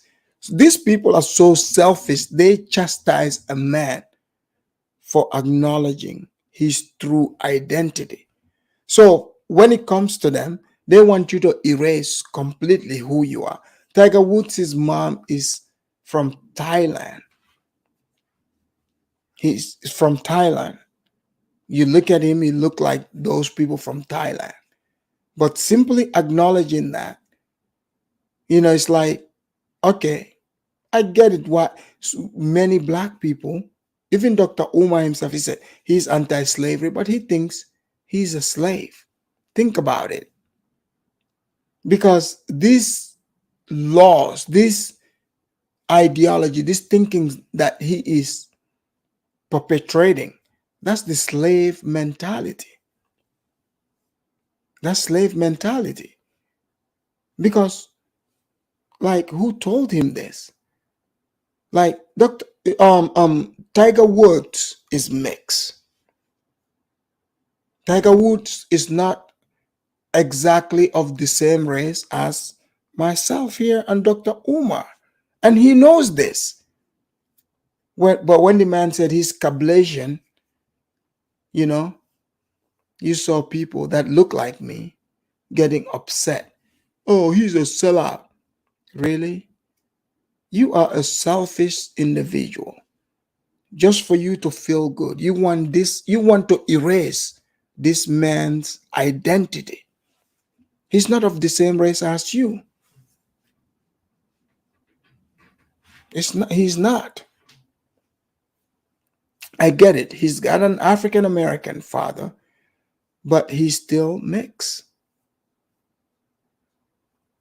I get that. So, yes, Tiger Woods got him he loved him some white women, and these people are upset. What, you want him to get Boquisha? Does Tiger Woods look like he can handle Boquisha or Shaniqua? Come on now. The man knows what he can handle. So he went to Applebee's.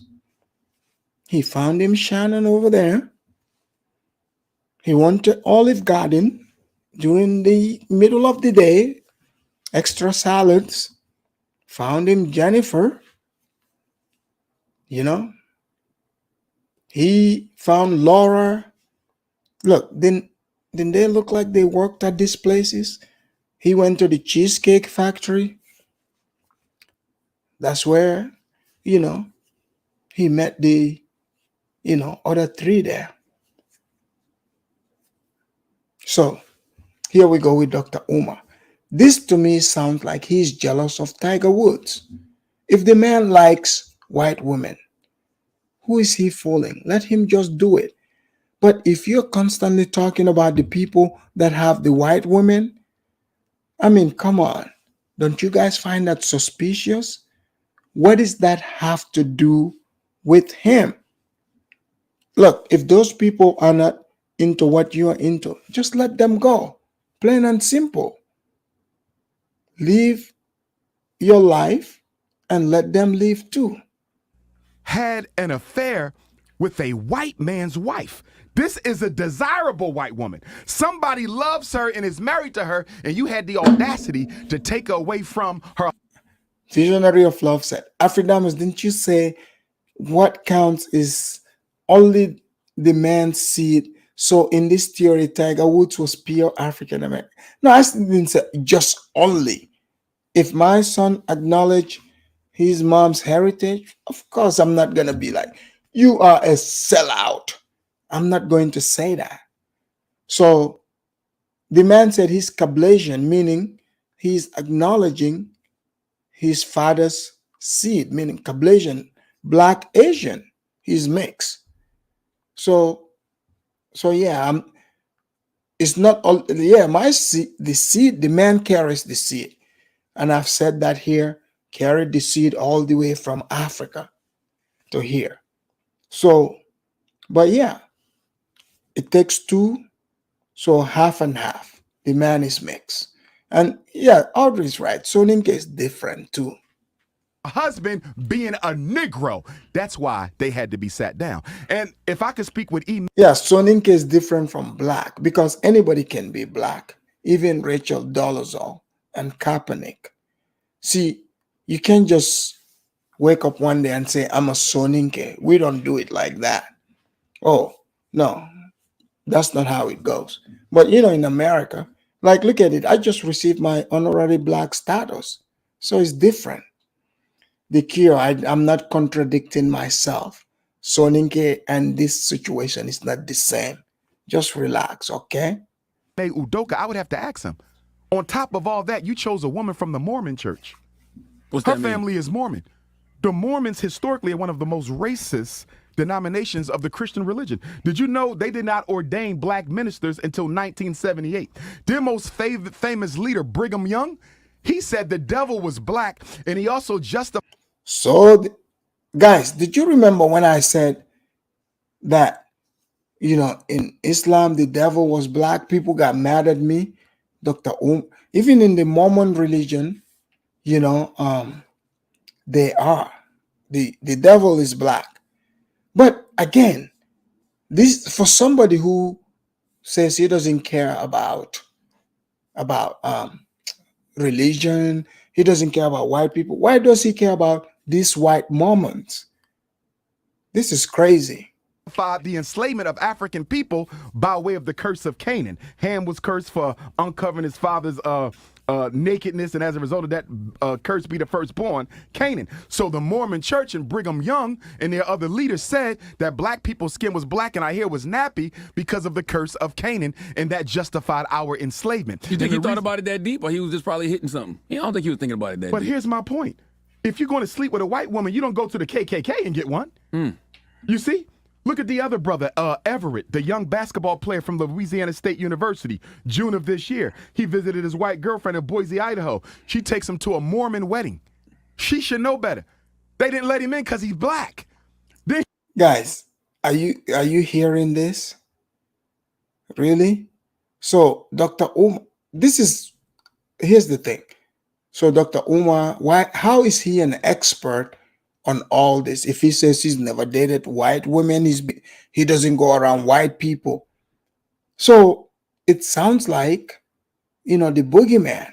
He's trying to give you the boogeyman story. To me, look, if the man like a girl who happened to be Mormon, hey, that's between those two. Why even bother? Why care about it? That's between them. Hey, he knows what he's getting himself into. If those Mormons don't approve of him, and I get this sometimes how black people, they say they're against mixing, right? But they call white people racist who don't want mixed grandchildren. But white people are racist for wanting to stay pure, for being white. You hate white people. They want to stay with their own. You're like, no, if you don't let me, get the white woman pregnant, you are racist for that. Guys, make that make sense. Make that make sense. You want to shame this person for this. But at the same time, you're saying you hate these same people. Which one is it? Make up your mind. Seriously. Which one is it? Are you into white people? Do you like white women or white men? I don't know. If you're not into them, you go be into, are you into Eskimos? Go do that. But no, you are saying you want to be the expert on all this. Did Dr. Umar have Mormon girlfriends? I think only Judah can talk about this. Because, Judah probably have Mormon girlfriends. And did you guys ever hear Judah talk bad about the Mormons? Judah is not only black, he is Cameroonian. Cameroon. He's from Cameroon. You guys know this. So I've never heard him talk bad about the Mormons. But let's allow Dr. Umar to continue. He goes white water rafting with the snow bunny and 3 friends. They fall off the raft. Now, he's an athlete, 6 foot, whatever. She's a white girl. She survives. He dies. Nobody looks for his body. It was a stranger who called the police and said he was missing. He turned up dead a couple days later. Another Mormon. Why did his parents let him go visit a white girl in Boise, Idaho? And why are you going to a Mormon wedding? And Ime Udoka, why are you sleeping with a Mormon woman? When you look at the history of the Mormon people, I'm not saying everyone, but structurally and systematically, they have been against black folks. So my goodness, if you're going to do it, find a liberal or something. You don't get a Mormon. It's absolute. Guys, mind you, okay, in real life, it's so disrespectful, right? If this Udoka guy, what made Dr. Umar think come on, how is this liberation trying to police, who this man sleeps with? Hey, the man has been dragged in the media. He's married. He slept with some woman. Whether this woman is Mormon or she's an alien at this point, that doesn't matter. It's about the principle. It's about society's morality. So this right here, when they start talking like this, it loses me. what does this man cheating on his own wife have to do with the woman he cheated with being Mormon? So you mean to tell me if this woman, was a Mexican, they're not gonna be dragging this man the same way? Or if she was a black woman, is that what you're saying? It will be the same result. This is what I'm trying to show you. Like, you have to behave like a human being. But having a guy like this thinking he's intelligent, making everything race based, it just blinds you from the truth. Seriously. Like, if someone does something like this to you, do you care what race they are? Just be honest. You don't care. You look at the principle. That's what you go by. Ridiculous that they did that, but they were wrong in what they were doing. But they're being punished not for adultery; they're being punished for being black men, I think sleeping with white women. With T.J. Holmes, I think that they about to demonize him in a real way. Like, they even already put out a story that he was having multiple affairs. So they're going to get him. Yeah. You are not allowed to touch the white women that white men have claimed or considered to be marriage worthy. You get the leftovers. Our athletes, our celebrities, they all got leftovers. They do not get top of the crop white girls.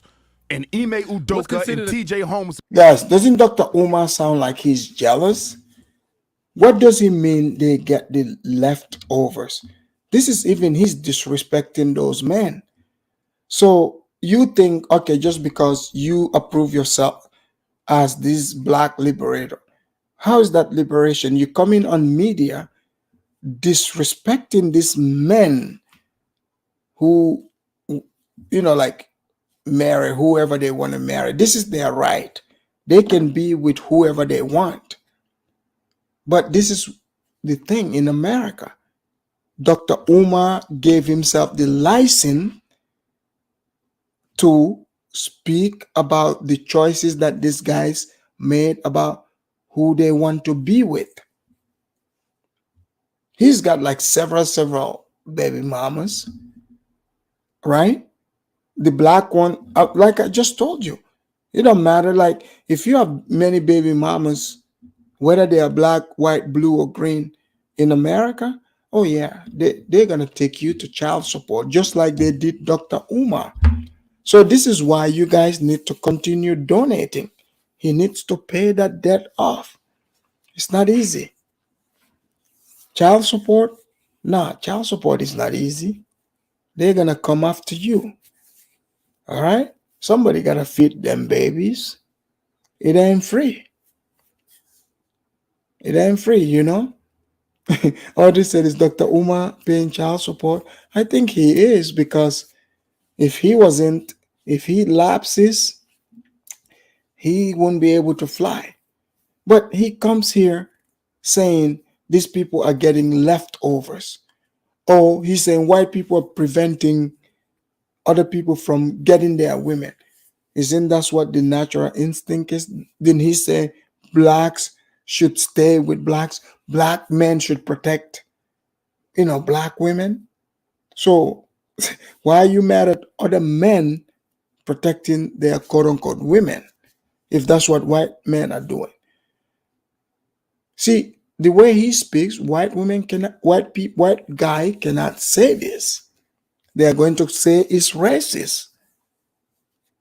White people are not allowed to say, I want my grandchildren to look like me. They are not allowed to say it, because they would be considered racist for saying this. But this is natural for people to want, because humans are narcissistic like that. They want to just Xerox the human they pull out to look like them. It's just normal. But white people can say this.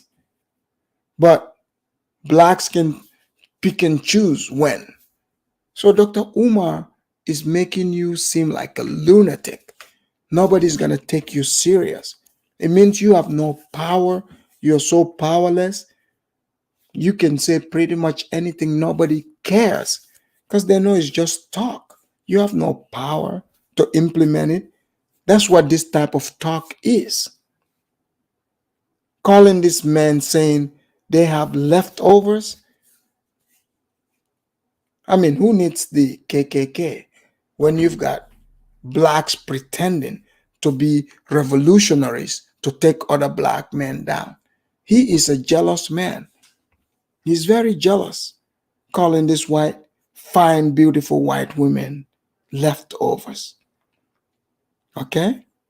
Talking like about the white women this way. This is so disrespectful. In fact, these white women had to do these affirmative action marriages. You should thank them for this. I just told you, even in Africa that you tout so much, West Africa, they look at the bloodline, slave bloodline. But the white people are not looking at that in America.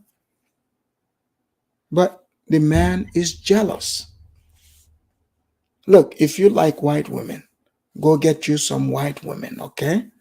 If you're into black women, go get you some black women. Chinese, Japanese, Korean, whatever floats your boat, okay? You go do you.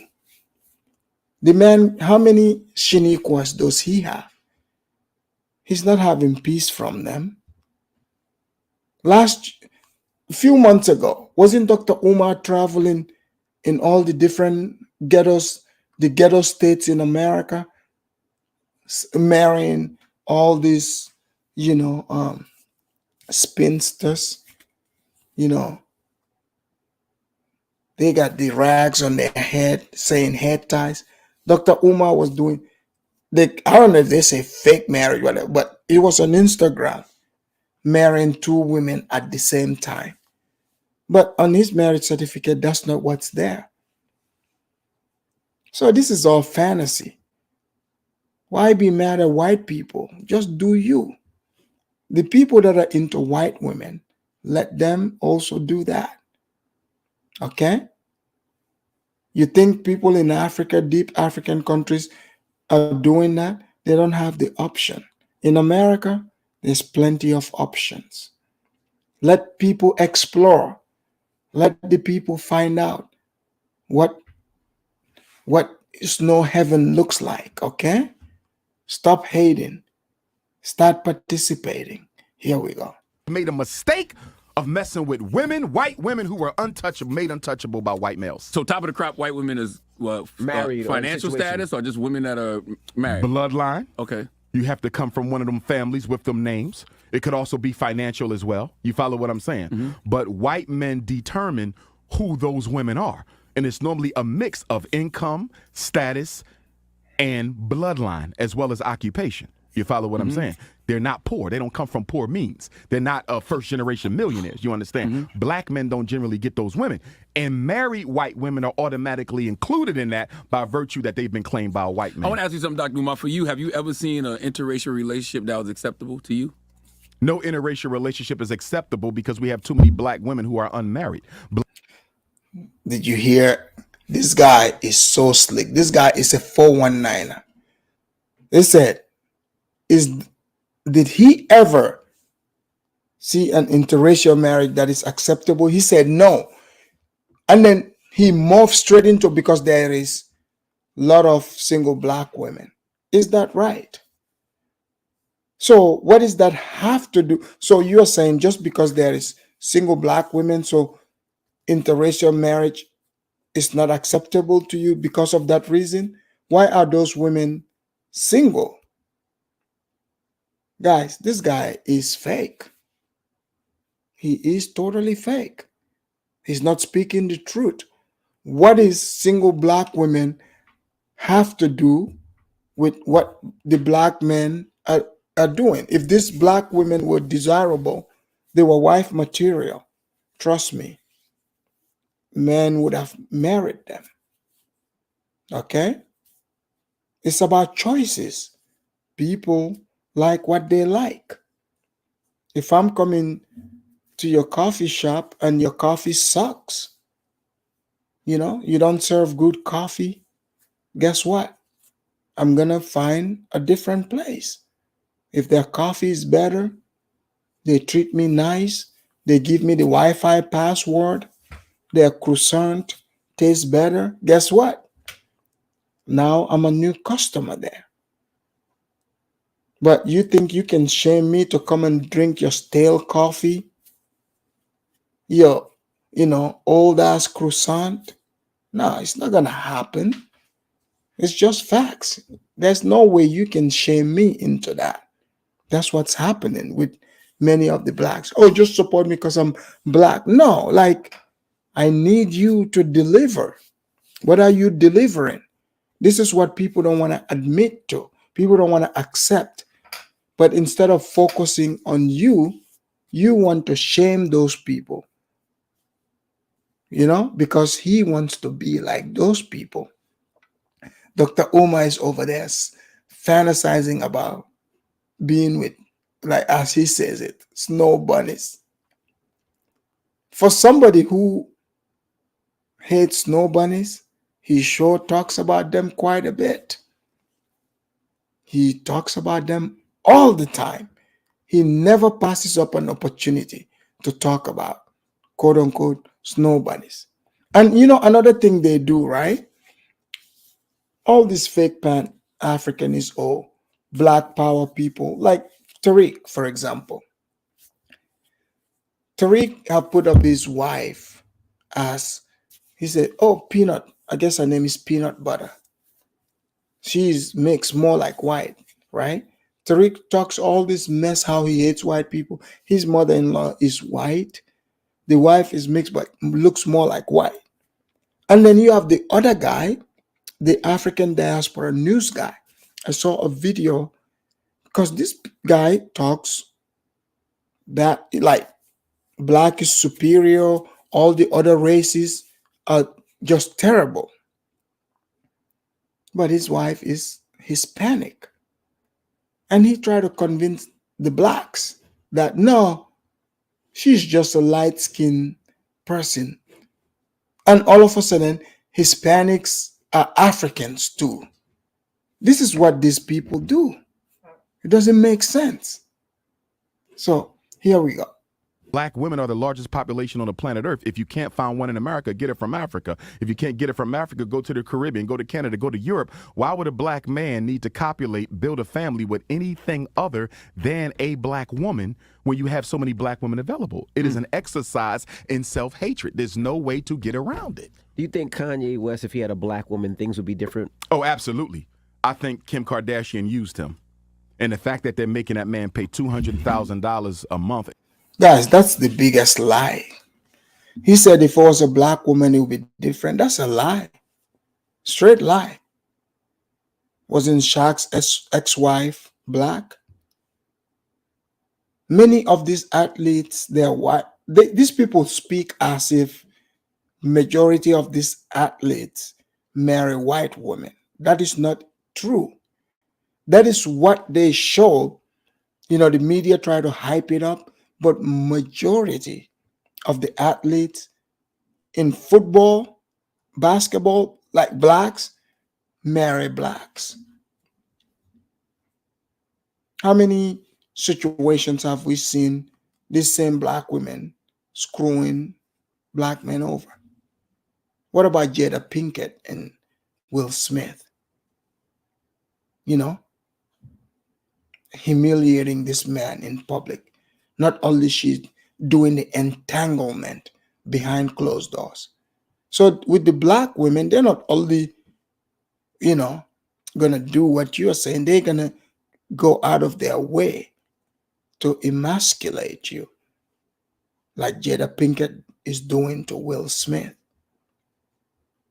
Having entanglement with August Alsina, who now even came out. He said he jumped out of the closet. You see? Turned out to be gay. So instead of addressing people based in just saying people are people, they have positive and negative spirit. Whichever they feed, that's what is going to be manifested. But no, it is misleading to come out here to try to paint this rosy picture of saying black women. Black women in America don't have good track record. There's no way you can you know put roses over this. I don't know who you are fooling, but the records don't show it. It's just not true. I mean, maybe in the past, but as far as what we see, I mean, you can say what you like, but you cannot deceive us with with lies. It's not possible. And child support when both he and the wife are billionaires are absolutely ridiculous. I think they want to break him. And although I don't agree with the way in which Kanye articulated some of his thoughts, I appreciate the fact that he was the first black man since Michael Jackson to speak truth to power, to specifically identify certain communities of Europeans who have exploited gangster rap, black entertainers, and other people since its inception, and nobody has called them out. He's the first to do it since Michael Jackson. But when Michael did it, he wasn't in his prime. Kanye did it in his prime. I can't give Kanye no respect because I've never seen a black man seek more white validation than Kanye was. Well, that's the issue. That is one of the most self-hating black men on the Kanye is planet. not choosing a... Oh, chaotic. I dropped the link. You can hit it whenever, and anyone that wants to call in, you can call in. But I'll just keep playing the video as we go. a side. One day, it's about saving our people. The next day, you on a date with another snow bunny. One day, it's about white helping the supremacist. oppressed. That's The right. next day, you're campaigning for Donald Trump. One day, it's about being independent. The next day, I'm hearing about you going into business with some white man. Again, you see the celebrity worship. Kanye is one man. Like, why is Dr. Umar speaking in such a helpless voice?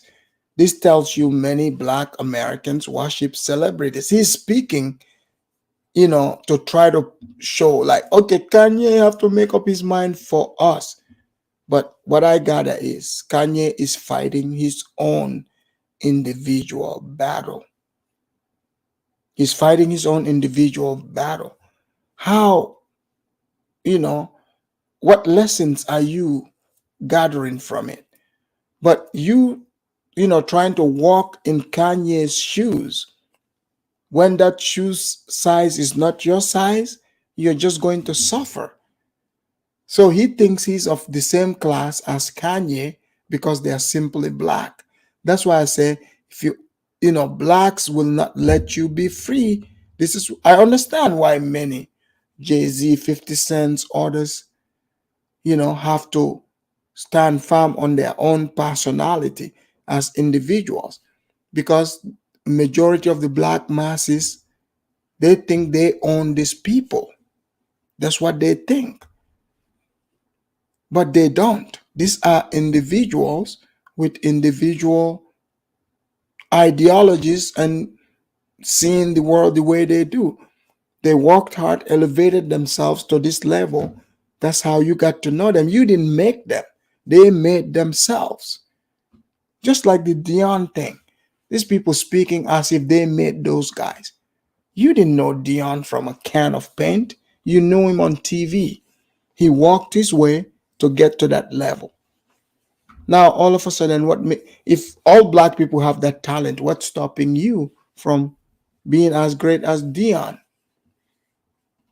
Or as the people you criticize, or Kanye, because one minute they say, oh, Kanye, see, if they talk about he has mental issue, so that's a Kanye thing, right? But if it's about they speak of his money, that is supposed to be for black people. But the man is out there, putting his life on the line. How many of you are out there with him? All they can do is laugh at him when he fail. They quote unquote say he is failing.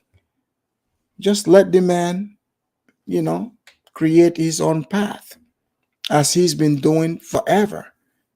Just watch it. Whatever he's going through, if that lesson applies to your life, resonates with you, you pick up those lessons and adjust your life accordingly. That's what life is. Yes, Kanye is popular and wealthy, but he's still no different than other human beings. But when you don't want to speak in terms of being a mere human, you want to elevate yourself as something that you are not, you will always suffer. Dr. Umar thinks because they are both black, therefore Kanye should think like him, which is stupid. Make up your mind. I think Kanye is trying to figure out where he is, but he got to make up his mind because you're too helter-skelter. And at this point, I'm going to be honest with you. Although I appreciate Kanye's honesty, I think most of his agenda is about Kanye. And I'm going to say that because when I look at our black billion. What is wrong with if it's about Kanye? Here's the thing. Let's talk about this. Where many, they want to demonize people who they say the agenda is about them. Okay. What, they shouldn't have an agenda? Would you trust someone who don't even have any agenda, their own agenda? If you don't have your own agenda, how can you even create an agenda for people, a group? You have to first figure yourself out. But they want to make it sound like it's evil to have your own agenda. He has his own agenda from the get-go. That's why he is where he is. But you know, if you have what it takes to be like Kanye, what's stopping you? You want Kanye to answer to you? You don't have enough money for him to answer to you, like he said to Piers Morgan. This is the delusion that many of these quote-unquote black power people, they think, you know, people that they would even beg donations from owe them explanations. They don't owe you no damn explanation. If your father ran away from you as a child, what's that have to do with Kanye? I mean, maybe your dad didn't run away from you particularly, but because your mom is so crazy, your dad had to take off. He went to the store to go get milk, you know. Oh, he went to go get some smoke, and he never came back. This is the story they used to tell on Oprah. Okay? Or on Maury Show, or Jerry Springer. That's where I learned this. But let me bring in a caller here so we can elaborate on what Dr. Umar is saying. Chaotic, thank you for joining me again. You hear me? Yes, I can hear you. It looks you were asking for the link. I think you have something to say. Go ahead. I have a lot to say, man. Yeah. You always and I don't know if you watched basketball growing up, but you always play at a high level. But tonight you are Michael Jordan in 1992 Game 5 NBA Finals, where he scored 46 points, sir. I used to watch it. I watched that game. Sir, first of all, I gotta say, I've done a video about this clown, this race hustler. I did it the other day. And you are correct. He is hustling. He is pretending. Let's be completely honest, sir. The majority of black men, given the opportunity, would be with a Becky over a Shaniqua. Thank you. Yes. Thank you. We see this a lot with Nigerians. We see this a lot with Ghanaians. As soon as they get some money, as soon as a non-black woman gives them attention, they are getting with that woman. Those are just facts. The only reason why there, in my opinion, there are still black on black relationships is because no white has given you attention, or you haven't gone out to get the attention. Other than that, black men love white women. I did a video on that the other day. Yeah, but what's the obsession with people like Dr. Umar and all? Because, you know, even Tariq Nasheed, he's got him, you know, like even if they would bring the closest, like let's say Rachel Dolezal, you know, like they will bring you this women who went turning, like the day they went to the tanning bed, they take the picture and say, oh, she's black. Remember when Tyrese said his woman was black, they got mad. Yeah, well, obviously mental illness runs in the white community. So any white woman who wants to be black obviously is mentally ill. But you know, Dr. Umar, let's be honest, he doesn't know how to fix a flat tire. He doesn't know plumbing. He doesn't know electrical work. His only skill set is to talk. And you know, if this was 100 years ago, he would be a prosperity preacher on a soapbox. That's it. I agree. You know what? He reminds me of Yeah. a preacher. But Yeah. what's this thing about his obsession with he's liberating Africans? Which Africans is he talking about? Well, Afridamus is just like with anything in life, you need to sell items, right? So McDonald's, they're selling in the 90s, their biggest selling piece was the Big Mac. Burger King is the Whopper. This Pan-African Or the McRibs. The McRibs. This Pan-African culture, it is their selling piece, or their AKA their Big Mac is Black liberation, because it gets an emotional response out of the listener. Yes, because remember, they're teaching that Blacks are oppressed, Blacks are enslaved. So what do enslaved or oppressed people want? They want liberation, right? So they're preaching liberation. That's the hamburger. That's the Big Mac. That's the Whopper. That's that's the big soda at the gas station for $1. That's their big marketing piece. Even though they don't really need it, even though they're not really oppressed or in slavery, it's a satisfaction. Let's be honest. A Whopper, I don't know if you eat shitty food, but every now and then I eat a Whopper. I used to, yeah. Do you have Jack in the Box? Are you in the West Coast? I'm on the East Coast. I'm on East Coast. Yeah. Oh man, Jack in the Box. I'm talking about the Jumbo Jack. Yeah. I used to eat that back in the days, even double. I mean, but you gotta respect the body. You can't, feed it, stuff like that.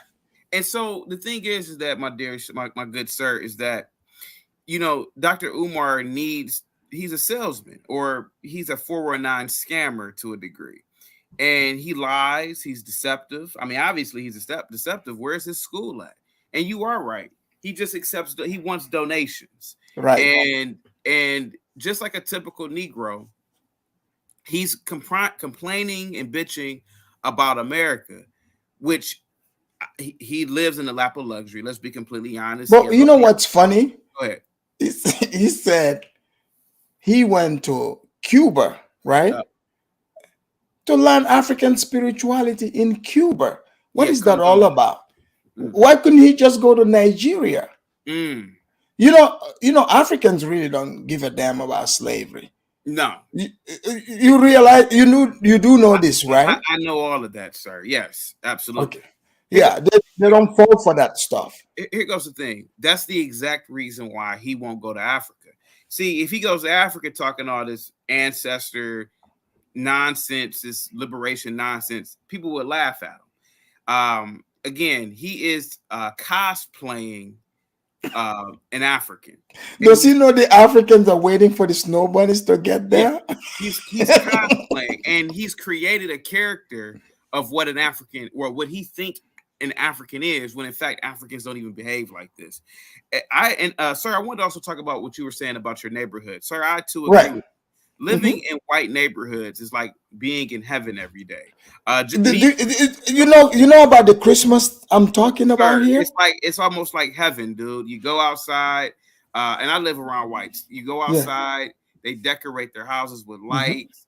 They're outside caroling. Negroes don't carol, but whites are caroling. they go door to door caroling. Man, do you enjoy the Christmas parades? Like I do. I'm gonna tell you why. At first, I used to be like Dr. Umar, believe it or not, Afridamus, when I was. Oh, me too. Yeah. The nutcrackers. I used to be pro-black. Yeah, I used to be pro-black, and I used to talk about whites like a dog.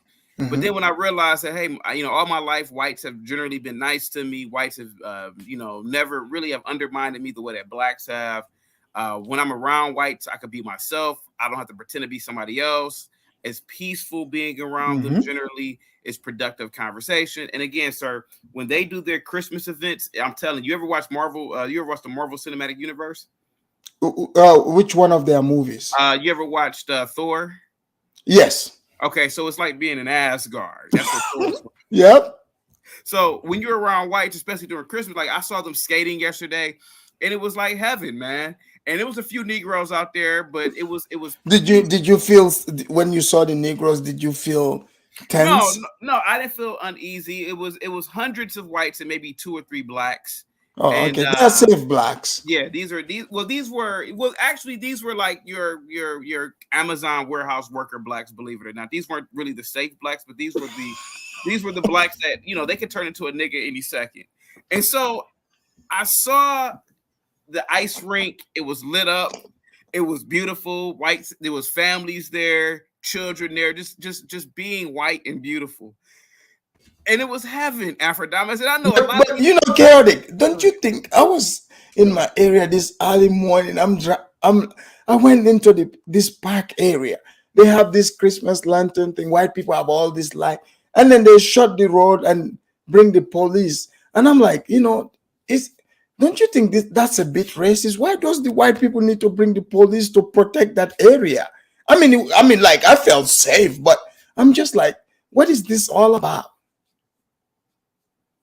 Yeah, well, again, whites always want to feel safe. They always want to have that sense of security. So I understand why they will always have security with them, if that makes sense to you. Right? Oh no, look, I'm not complaining at all.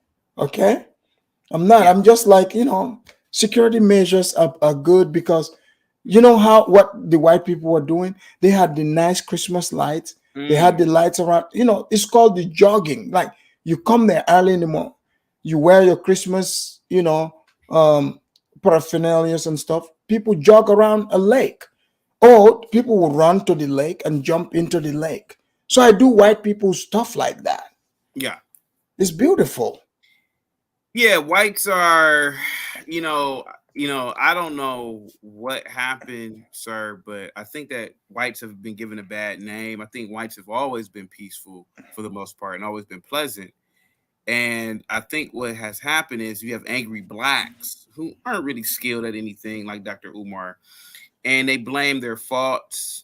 They blame their problems on whites. It's easy to blame their problems on whites, but it's funny, he doesn't want to move to an all-black nation like. Oh wait! Don't Dr. Umar wants to move to Liberia now. Do you think he would fare well in Liberia? Okay. Let me move the microwave from my computer real quick, so I don't want to scream you off. Hell no! You think that this Negro will move to Monrovia, Liberia? Absolutely not, sir. Monrovia, Liberia is the opposite of any white community. It's really hell on earth. No infrastructure, corruption out the ass, crime out the ass. It's a primitive nation state. And he would not last, in my opinion, 2 weeks there. Somebody would rob him. Somebody would, I'm not wishing death on anybody, but he might get hurt there. Talking this nonsense. And no, somebody would put hands on him. He won't last there because they don't have the same ideologies as he does. They're trying to leave that place. They know it's a shithole. They're looking for the Beckies. People, people are going to the sorcerers. Yeah, giving offerings to pray to the gods to send, white women in packs. See, the to thing show up is that the individuals over there want to live around white people. They don't want to live around blacks. No, I know, but it's like, why are they like Dr. Umar? What is his solution? Like, because white people are evil, right? He doesn't want blacks to mix in with the whites. Yeah. So what is the next move then? Well, eventually what will happen with the Dr. Umar is he will eventually, get a little radio show. Eventually he'll get like a little radio show or something. He'll fall into obscurity eventually. After a while, people get tired of hearing this Pan-African nonsense. Yeah. With more people are becoming wealthy. Afridamus, more people are making money in the West, and more people are beginning to appreciate the Western Hemisphere. I do, because do you see? I even have my get rich or die trying tank top. I didn't see that. No. Are you seeing? Yeah, I didn't see that. No, but no, that's what I have on, and also Dr. Umar said something that I find very interesting. Maybe you can. So, Charlemagne, to his credit, Charlemagne asked him a good question because Dr. Umar said they're going to bring everybody to the table, white people, about slavery. Charlemagne said, "What? And the Nigerian slave traders too?" But Dr. Umar wiggled this way, said, no, the Nigerians, the Africans don't need to pay reparation.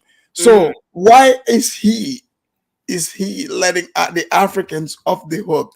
Is there like a catch here? Like, what is going on?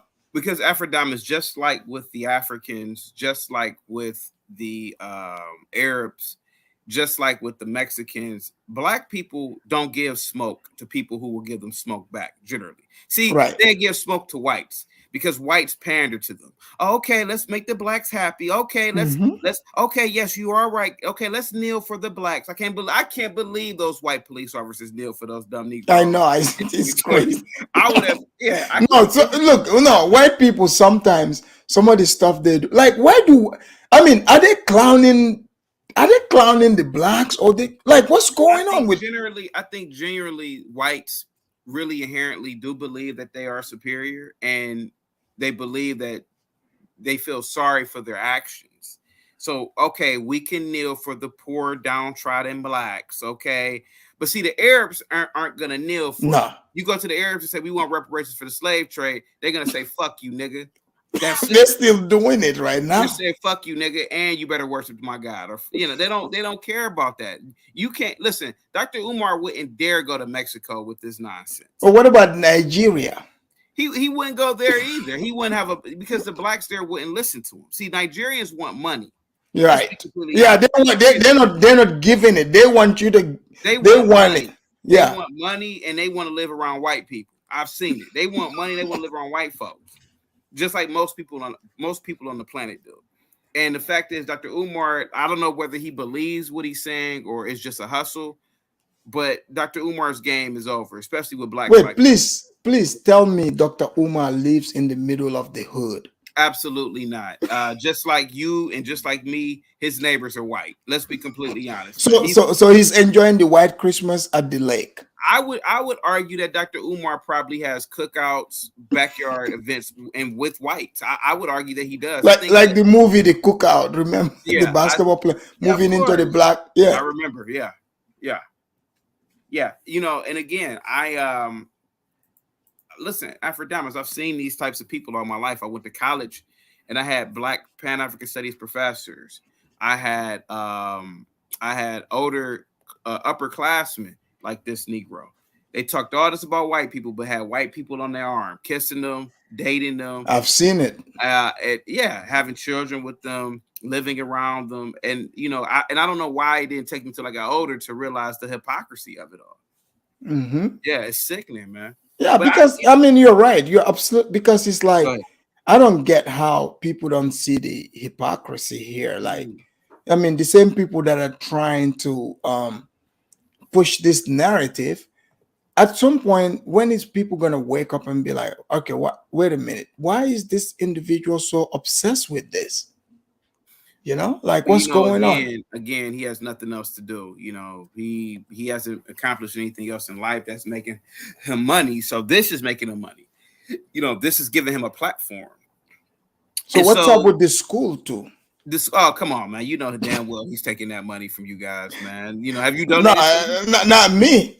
Okay, you didn't donate to him. No.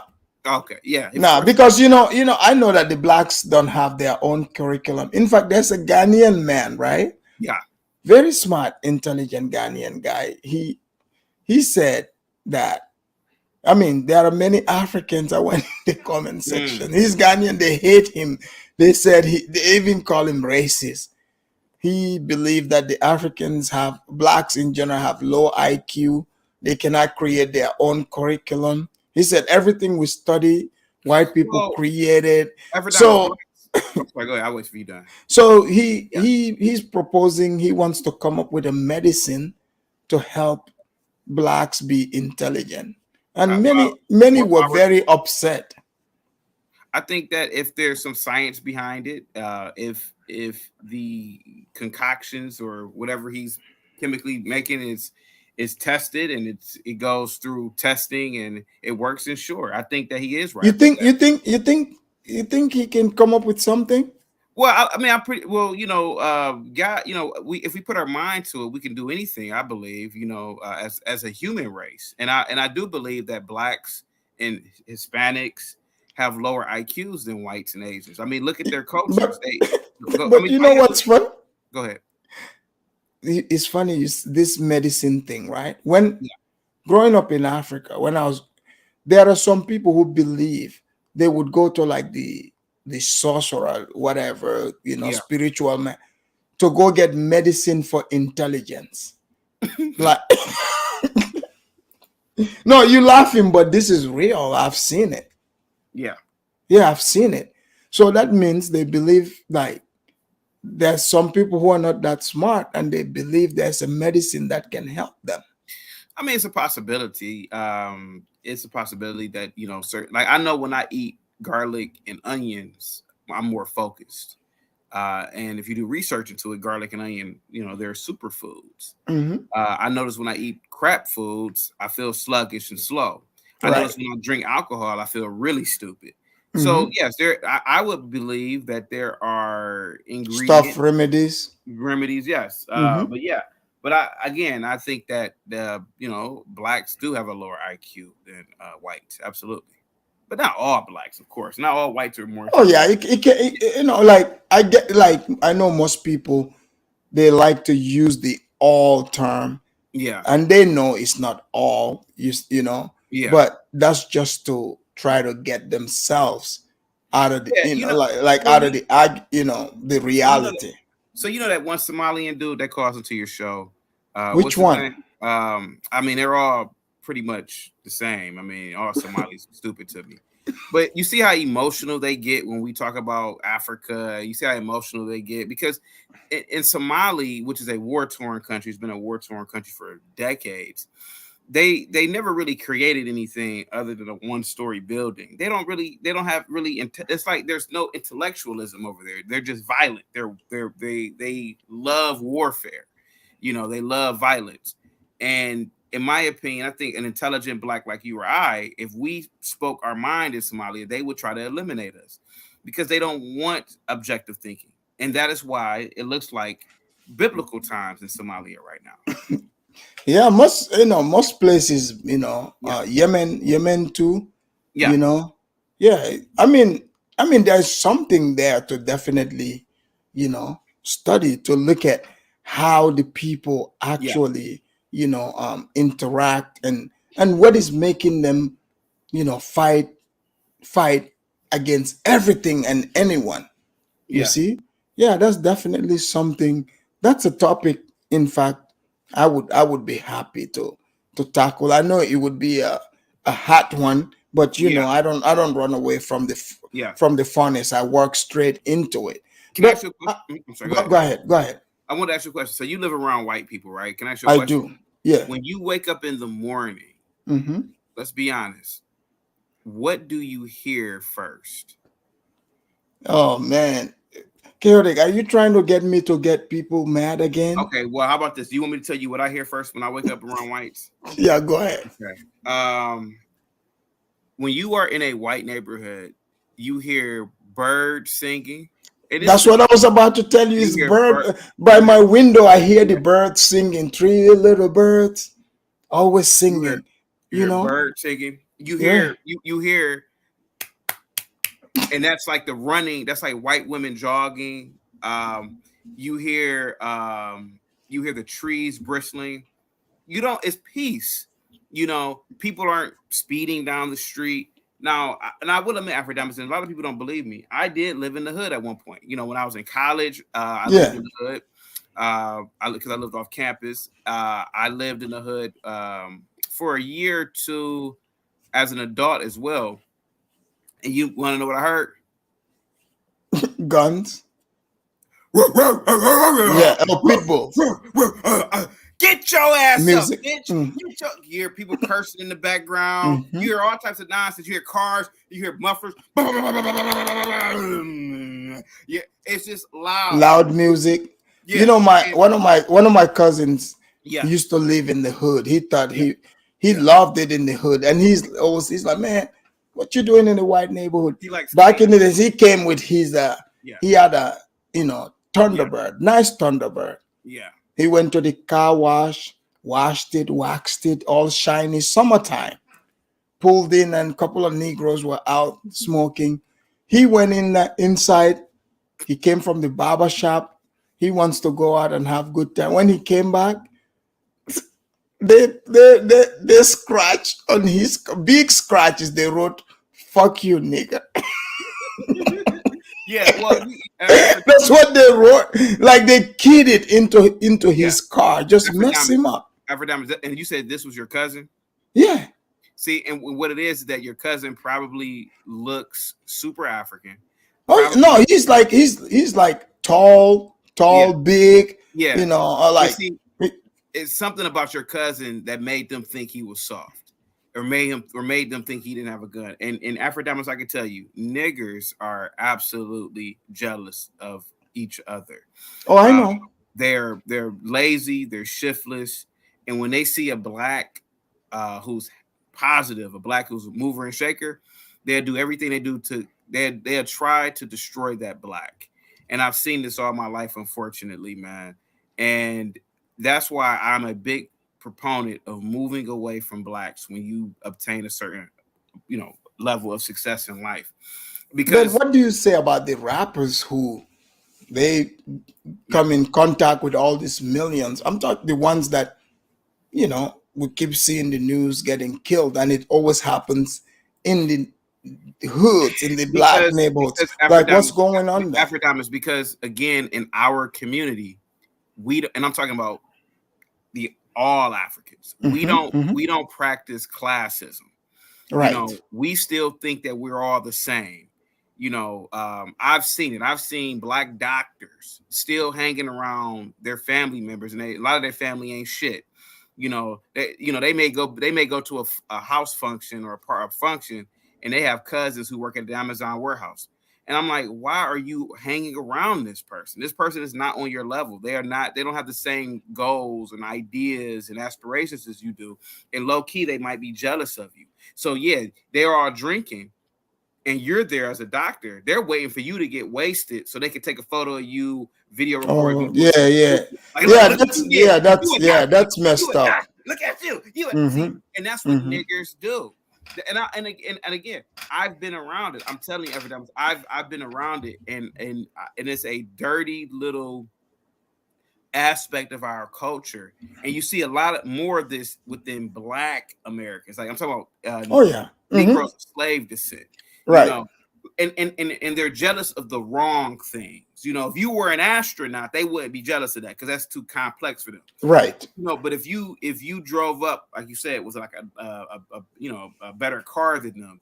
See, niggers are like monkeys. So you got something shiny. It's like, ooh, you got something better than me. Ooh. Right. See, they're like that. And so that's why they did what they did to your cousin, unfortunately. See, when I'm around niggers, Afridamus, I grew up with both my parents, but I'll never forget when this Jewish man said the reason why Jews are successful is because they pretend to be poor. And I said, damn. He said a Jew could be talking to you, could be worth $2-3 million, like net worth. He got on Skechers. He's driving a Hyundai, and he's eating at a Chipotle. He's not splurging. But see, when niggas get stuff, they splurge, they put it on Instagram, they put it on TikTok. They want everybody to know, look at my car, look at my house. I've seen, have you seen like somebody, like black person just coming from like a job that, it's minimum wage, but they are like driving like a BMW and it's happened in America. So ghetto fabulous, like ghetto rich. It's called nigger rich. And you see a lot of this. Afridamus, I had a story. I'm gonna tell it real briefly. I had a nigger get mad at me because he had some Jordans on, and I didn't know what kind of Jordans they were. And he was like, "Yeah, you need to get you some of these." Now, mind you, I was wearing Ferragamo because I was dressed up. And me being the person that I am, back then I talked to everybody, and I didn't differentiate niggas and blacks and yada yada yada. So I'm like, "Oh no, I only wear tennis shoes when I'm hooping, playing basketball." The nigga said, "Man, I wish a nigga would play basketball. Oh yeah, and he's I doing wish it. so. Yeah, when they say, I Man, wish a nigga would. That's bad. And I'm like, oh, my apologies, man. But you didn't mean nothing by it, man. But but he got mad at me essentially because I didn't acknowledge his shoes. He thought that I was going to be impressed by his shoes. That's wow. And that's what it is, man. So you But got. how come Dr. Umar, because he's like forcing himself to? Do you agree? Like how I characterize it, forcing himself to be the leader of these people, and it's like complete strangers. Because do you think it's because of fatherless it's situation that's getting many to go for this? No, it's not that. I believe that Black people haven't evolved socially, so we need a leader. We need a leader, a figurehead, a leader, a king. Brother, even if you have a leader, they will kill you. Hold on. And the Hold thing on, is, and so what it is that Blacks, we never really had a democracy on our own. Whites did. Mm-hmm. And so we are looking for this dictator type figure, this person that tells us one thing. Whereas in other cultures, it's freedoms of speech, it's freedoms of ideas, it's freedom of thoughts. These things elevate and propel a society. I would argue the reason why Africa, without the white man, always looked like the damn Stone Age is because you had stupid niggas like Dr. Umar controlling running the show. We're gonna do this, we're gonna do that, and then if somebody questioned them, the village would kill you. Right. But see, the beauty of being around white people, and this is what I love about these beautiful people, is that there are freedoms that exist that did not exist in other cultures. So like Afridamus, think about this. The idea of freedom of speech. Think about that. A lot of people don't think about how they don't have that where I come from in Africa. Yeah, the idea of freedom of speech. The idea that listen. Can I talk? Real quick, Afridamus. Just a sec, Dawood. Dawood was a nigger. He can't wait. Whites don't talk over me when I'm talking. Now, here goes the thing. That people don't understand this, the idea of freedom of speech, that I can address my government, I can address these issues, me as a commoner. That was absolutely revolutionary. You didn't have that in other parts of the planet. The idea that I can say what's on my mind, that is a unique thing. And the beautiful founders of America, they were way ahead of their time. Listen, bro. America was not built for you. Can you mute her for come on, man, what's this? I'm gonna let him play in a minute after that. America was not built for you. I'm gonna let him play, man. America was built by you. Hold on. I'm gonna let him play. And so like other ideas, the ideas of checks and balances. That's the beauty of Western governments. The idea that the president can't make a law. The idea that the Senate it's a one-man rule. Yeah, the idea that everything needs to be checked and voted for. See, that is that is a very unique concept, and that is why America is succeeding, and much of Africa looks like a dumpster fire because the Africans didn't have those concepts. And that's why even to this day, I would like to see Dr. Umar come and argue against this. Yeah, but even to this day, that is, and I'm about to land the plane too because I want Dawood to speak. But even to this day, Dawood want to speak. Yeah, that is why Black people have always chosen to live around whites because we even knew that there was something wrong with the people around us. That's why Blacks don't see Afridamus. You could be in the inner city, right? And I've seen this. A nigger will walk down the street and throw a malt liquor can on the ground. Now, if you say something to him, you're in the wrong. Either he wants to fight you, he may even shoot you, and people around you will say, "Man, why don't you just mind your business, man? That nigga ain't bothering you." And he does, and the person or the people around don't understand that littering, that one action of littering, has chain reaction that will lead to murder, broken windows, niggas speeding up and down streets, baby mamas. It is the broken windows theory. That's why the Karen, and this is what I love about living in white neighborhoods.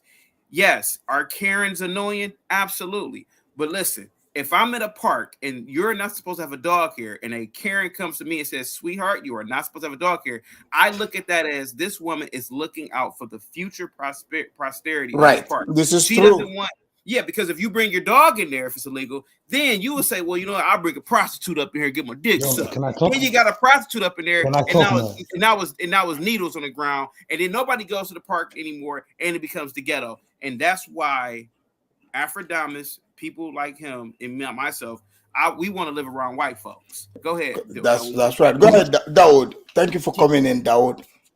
Yeah, thanks, man. Yeah, I got a question to this American guy. Do you see yourself as an American or as an African? Sir, I don't see myself as an African or an American. I am an American. Okay, where are your ancestors from? My ancestors are from America, sir. I'm an American. Are you Afro-American? I'm an American, sir. Eddie Murphy, is he also American? Sir, I find it offensive. I find it disrespectful that you ask me bro, where my listen, ancestors can I from. talk? I'm an American. Listen, sir. bro, America was not built for you. It was built by the Europeans. I'm damn sure benefited off of it. How about that? Do you know the story of Abraham Lincoln? Sir, let me tell you something, Dawood. America, literally, our streets are made of gold, okay? The trees grow milk and honey, sir. Bro, we saw the movie Django and 12 Years a Slave. I don't care about a movie. That's fake. It's fiction. It's not real. So Bro, I saw Star Wars too. I saw Star Wars too. Can you use the your Force? brothers and sisters are getting killed by the police. What are you doing? What are you going to do about it? Wait, Dawood, where's Dawood calling from? Dawood, where are you calling from? Somalia. He's a dirty Somali. Yeah, I'm Somali. Yeah, you're right. Where are you calling from, Dawood? A dirty Somali. Germany. Oh, okay. Go ahead. Sir, my brothers and sisters aren't being killed by the police, sir. My brothers and sisters are professionals and they do their jobs. Who's George Floyd? The police ain't killing black doctors. They're not killing black engineers. They're killing black dope fiends who resist arrest, sir. Yeah, but they're your family. Sir, they're not my family, sir. The majority of police. No, let me tell you something, Dawood. Listen, I'll tell you this. I live in America, sir. I will tell you this. If you prefer to breathe, you need a leader that will lead. You understand me? If you prefer to breathe, because if a police sees you, he sees a nigger. Sir. Bro, listen to me. I tell you, America, when the police sees you, he sees a nigger. You gotta stop watching TV, Dawood.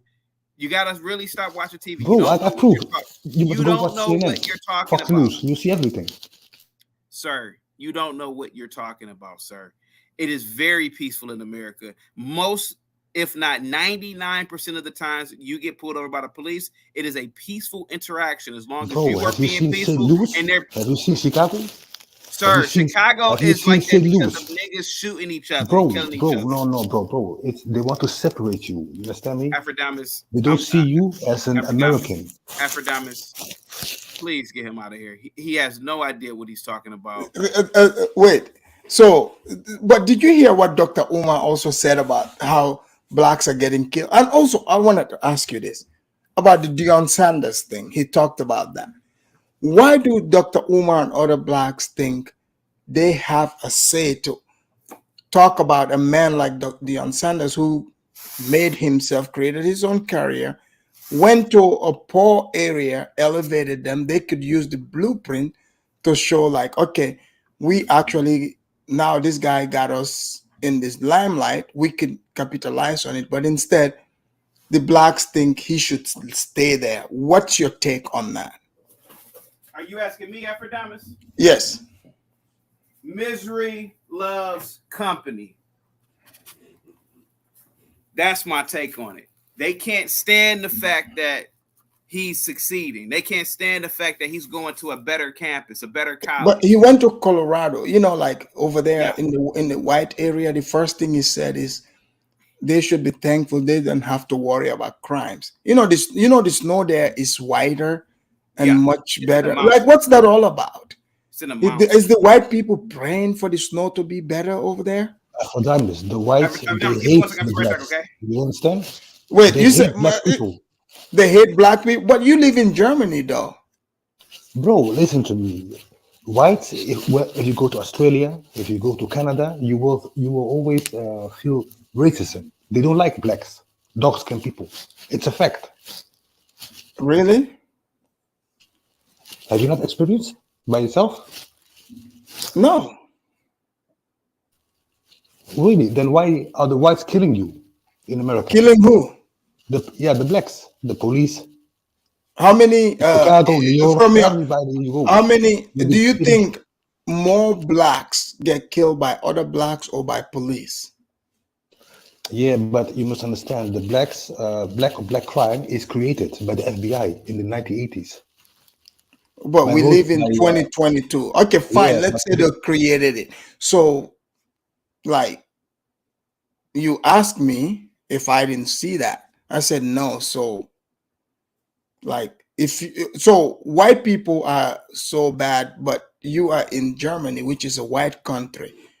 Like, you know they are hateful. Why do you still live there? Do you love being hated on? Bro, listen, I came to Germany as a refugee. This brother who. But you can leave and go. You can go live in Kenya,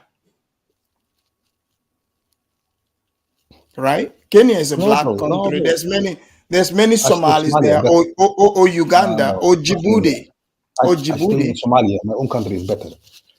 Okay. But this guy, he sounds like a sellout. You understand? Who Chaotic? The guy who's talking. Chaotic is here. I'll let you talk to him. So, what do you think about what Dr. Umar is saying, Dawood Mala? What do you think about what he's saying?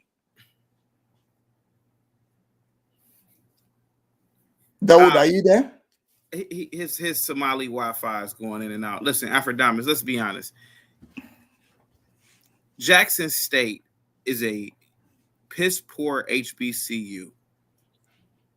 Let's be honest. They don't really have a strong alumni list of successful people. Right. It's really the 13th grade. It's dangerous at that campus. Yes. Deion Sanders' office, his car was broken into, and we know it was some niggas who were jealous of him. Mm-hmm. And his son got robbed too. I didn't know his son got robbed. Mm-hmm. Now, let's be honest, man. Deion Sanders has always been famous. He's always been popular.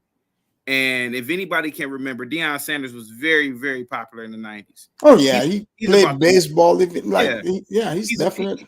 He's about the money, sir. And truth be told, why on earth would he want to be at that him and his sons, why would they want to be at that small campus with all those females looking like Harriet Tubman when they could go to Colorado State and all those white girls are looking like Scarlett Johansson? They want to be around white folks. Let's stop.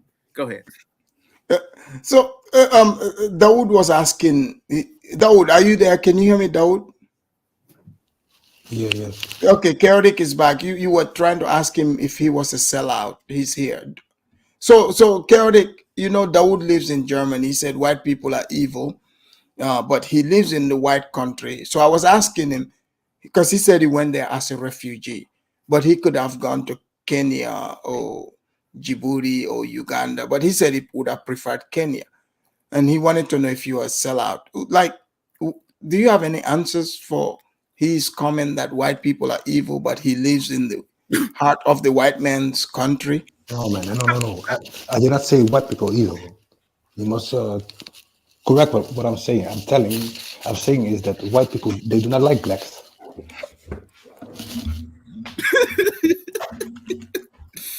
Afridamus, can I respond? No, what is this guy laughing at, bro? They call you N-word. What the fuck is he laughing? They call you a nigger. First of all, sir, I have never been called a nigga by a white. And even if they did, sir, so what? Are you afraid of words, you little pussy? So what? Bro, I pussy. So what? Why does that bother you so much? We killed Americans in Black Hometown. You forgot? You forgot Black Hometown? Bro, you forgot Black Hometown. How we fucked you. Now, why do you care so much if the white man call you something, but not when a black person call you something? Why do we give so much power to white people when they say stuff? What about if a Hispanic call you something? What about if an Asian call you something? Quit being a pussy, sir. You live in Germany. Whites can't be that damn bad because Germany, at one point, their damn government was the Nazi government. They How took bad your can they ancestors be? and shipped you to America. How come you're not living in Liberia, sir? They How come you're shipped not you to living America. how They come you're not shipped living you in from West Angola? Africa to America. Are you Ah, deaf? West Africa, my They ass. shipped you, bro, your ancestors, to Brazil, Puerto Rico, America. What are you talking about?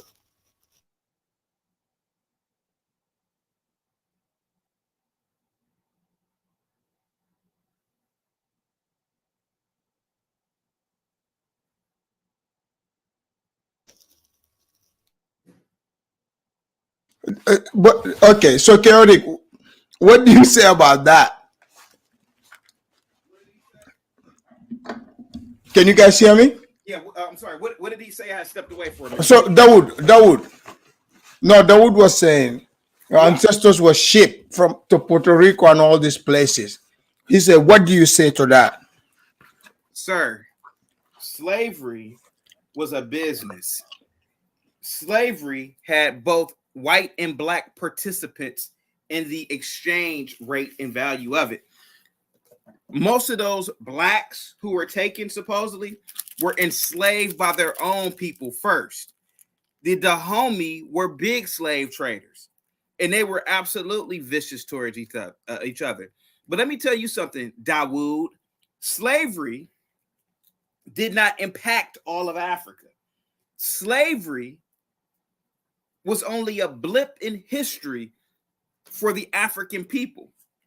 And I'll tell you something else, Dawood. Slavery actually helped the blacks. See, before slavery, what were you doing before slavery? Nothing. It actually did. Nothing in Africa, Dawood. You were walking on gold. You were walking on diamonds, sir. You were living in mud huts. If it wasn't for the white man enslaving blacks, you would still be living in the Stone Age. Let's be honest. And you can talk all that shit you want, Dawood, about the white man being this, that, and the other. But you living in Germany. You ain't living around blacks because you like white people, sir. See, when you call me a sellout, I'll tell you something, man. If I am a sellout, sir, I'll admit to it. But I like living around white folks. I like living in their countries because it's peaceful. I wouldn't want to live in Mogadishu because it looks like a fucking war zone. So yeah, if you want to call me a sellout, sure, go ahead, sir. Dawood, go ahead. You know, it'll be hard. Dawood, are you there? Dawood, maybe I think Dawood's internet disappointed him. But what Dawood was saying is, he said white people don't like blacks, but he lives in a white country, you know. The whitest country on the planet. Yeah, Germany. You know, he could move to like Kenya or there's a lot of Somalis in Kenya. You know why he don't want to do it? I know why. Why is that?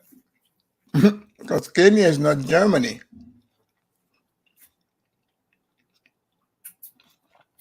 But again, there are 54 countries in Africa. How can these people hate the people that took them in, like Ilhan Omar even? Here goes the thing. And listen, man, I'm normally polite to people, but there's something about Somalis that I can't stand. Now, I bet you Dawood is an underachiever. I bet you he works at a convenience store or something in Germany. And he sees all those German women. And he's like, oh, what can I get with the Now, if he was a Somali doctor, if he was a Somali engineer, he wouldn't be saying all this nonsense. Afridamus, you know why I know? Because most African immigrants, when they come over to America, they don't talk that bullshit. No, I know. Because they're successful. Yeah. It's only it's just like with Black Americans of slave descent. Only the unsuccessful blacks talk that bullshit about police brutality, this, that, and the other. I'm like, yeah, you worry about police brutality because you're a weed smoking, lazy, shiftless nigga who disobeys traffic laws, and when you get pulled over, you want to argue with the police. See, a black doctor ain't doing that. Mm-hmm. And it's crazy how Germany just takes all the refugees in, and they don't even know these people from a can of paint. They take them in, Afridamus, because whites typically are more noble and honorable. They have a better see. Look, in America, Afridamus, and you know what I'm talking about. When you go out to places, a lot of times you will see white people with black children because This they're is true. willing to adopt black children. Yeah. Now let a black person. Now, I mean, I'm not really one for adoption, or I don't have kids, but blacks don't want to adopt, and they don't want to adopt no little dark black kid either. Look, blacks, look, you have grown blacks who are 30, 40. They are looking to get adopted. How can, like, didn't you, like, look, literally, didn't you see this show on TV, TLC, this Nigerian man, Michael, they're trying to get adopted by the white women. Like literally, these people are trying to get adopted. Grown blacks want to be adopted. So yeah, they can't adopt anyone. You know, in America, you have Pookie and Rere. Dr. Umar, he's a Pookie. He's indirectly trying to get the whites to adopt him. He just doesn't want to come straight. Yeah, I can see that. It's just crazy, man. Oh, let's see here some of the comment. He said, Havila, please don't think this man is African American. He's a second generation immigrant from Nigeria. Oh, it looks like you triggered someone there. Let me hear. I want you to hear some of this here. 1 second. Billionaire class, whether it's Kanye, whether it's Oprah, whether it's Jay-Z, He's not in that class whether no it's more. Tyler Perry, even if he's no longer in that class, none of them, LeBron, Puffy, none of them have built an independent black institution for the black community anywhere in this country. Not one. How many lashes would Kanye get? Kanye would probably get, I'm still working on Kanye lash count because I want to see where he ends up. I need him to make up his mind and then stay there. Okay. And I need him to be a little bit more articulate with what he says, because although I think Kanye is on the right track, he's not articulating himself well enough. He's not controlling his public narrative. So Dr. Umar he's not only an expert on interracial dating, he also wants to decide, what Kanye should say. If he has so much power, why doesn't he just, make himself rich like Kanye? Well, it's simple. Well, Afridamus, here goes the thing, sir. Here goes the thing.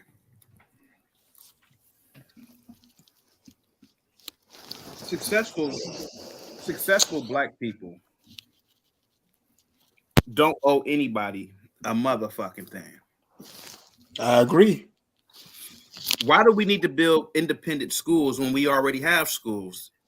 Sir, I went to both black Yes, and hold on. I mean, Afridamus, can you click on the link that I sent you? What is the link about? It's about Malcolm X. Click it on.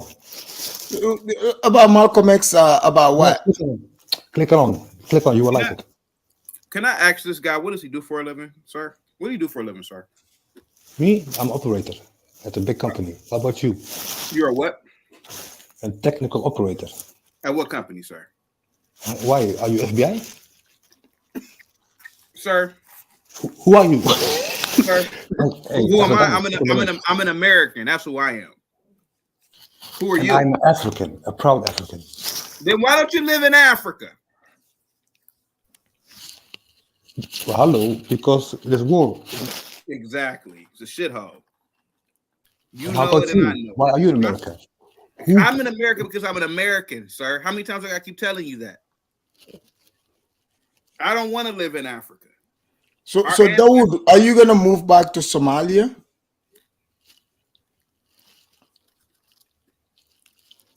Yes, I hope one day. Yeah. No. You hope or you will. No, I will one day. Keldick, do you see Dawood moving? Let me move my computer again so I don't bust your eardrums. Hell no. He ain't moving back. He don't want to be around Somalis. He don't want to be around any other East African. He don't want to be around any African. He want to be around white women. He want to be in a white country. Let's be honest. Yeah. He can talk all that black shit he want, and that's because Germany allows him. He won't go to Saudi Arabia talking that black shit. He won't go to any other place on the planet other than the white man's country because the white man allows him to talk all that nonsense. Listen, bro. Listen.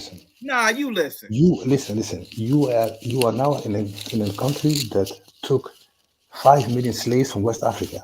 How can you be proud to say I'm African, an American? How can you say that? Sir, can I ask you a question, sir? Like, seriously? If our ancestors were too weak and stupid to build up Africa, to fortify it, to prevent that shit from happening, they were in Africa for eons before the white man stepped foot over there. You mean to tell me we didn't have any type of infrastructure to prevent slavery? It should have happened. Because what it did was it changed the trajectory of our primitive. But the Africans sold them though. And the Africans sold. Thank you so much, sir. Yeah, they needed some, brandy, umbrellas, mirrors. Afridamus, please put on the video that I sent. What is it about? You have to I can't just. Malcolm X, Malcolm X. Have you seen the movie? Oh, like what am I gonna be showing? What am I seeing? Yeah, you will see this his, nigga. Listen.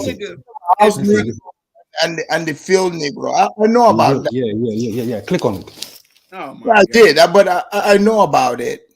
Yeah, click on it, but I want to show the people. Okay, hold on. Oh my God. No, I don't want to get like a strike. Come on. Dude, I don't need no copyright. Okay. It's a movie. It's in a movie. Yeah, but this is YouTube, bro. Come on, man. Brother. Are you afraid? Are you really? Do you know what a copyright is? Copyright strike, bro. It's a movie from the 90s. Yeah, Sir. that's really gonna get him a strike with Denzel Washington. Yeah, that's really Yeah. I'm gonna get a strike. Let's go. Really, like, come on, man. You want me? I'm telling you that I'll get a copyright strike. Hey, you want me to just ignore? You're acting like a pussy, man. What is this? Dawood, can you hear me? Oh yeah, I'm acting like a pussy, but you're the one that saying the white people don't like Africans, and you're in the white people's country. They enslaved. Have you seen the movies? Dawood. I have. So you think so? All your experiences from movies, bro? It's a fact. The white people made those movies, right? Wait. Do you know King Kikongo of Angola? What? Do you know King Kikongo of Angola? Do I know what? Do you know King Kikongo of Angola? 4 years ago. What about him? He sold 2 million of his own family, Bantu family, to Portugal. Oh yeah, I'm not surprised. Surprised. There you go. Yeah, even like that. You're talking about that King Alfonso in the Congo that people try to say nice Christian king. He was selling the people to the Portuguese. He started having problems when they took his own family members. So yeah, I mean, here's the thing. I don't sit here and pretend and like that's what those people used to do back in those days. Okay. Yeah. So anyone that want to say you want to hold that over and say, oh man, chaotic or Afridamus, how dare you not, pretend like you guys were doing this or this happened to those people. Look, they needed mirrors, they needed alcohol, they needed stuff. Okay. They don't know how to print money. They don't know how to manufacture these things. The white people came there like, here, give me 40 niggas. I'll give you an umbrella. And they did it. Okay? I'm not the one that created this. They did this. I'm just narrating what happened. That's all. Afridamus, can I say something real quick? Go for it. I got to ask Dawood a question. Hey, Dawood, now, I respect the hustle, sir. But you forgot my damn orange drink, sir. Dawood, aren't you my DoorDash delivery driver, sir? Well, I don't have it, but Your mother has it. Where's my? No, she doesn't, sir. Your mother has it, yeah. Yesterday, when I took her home, you know.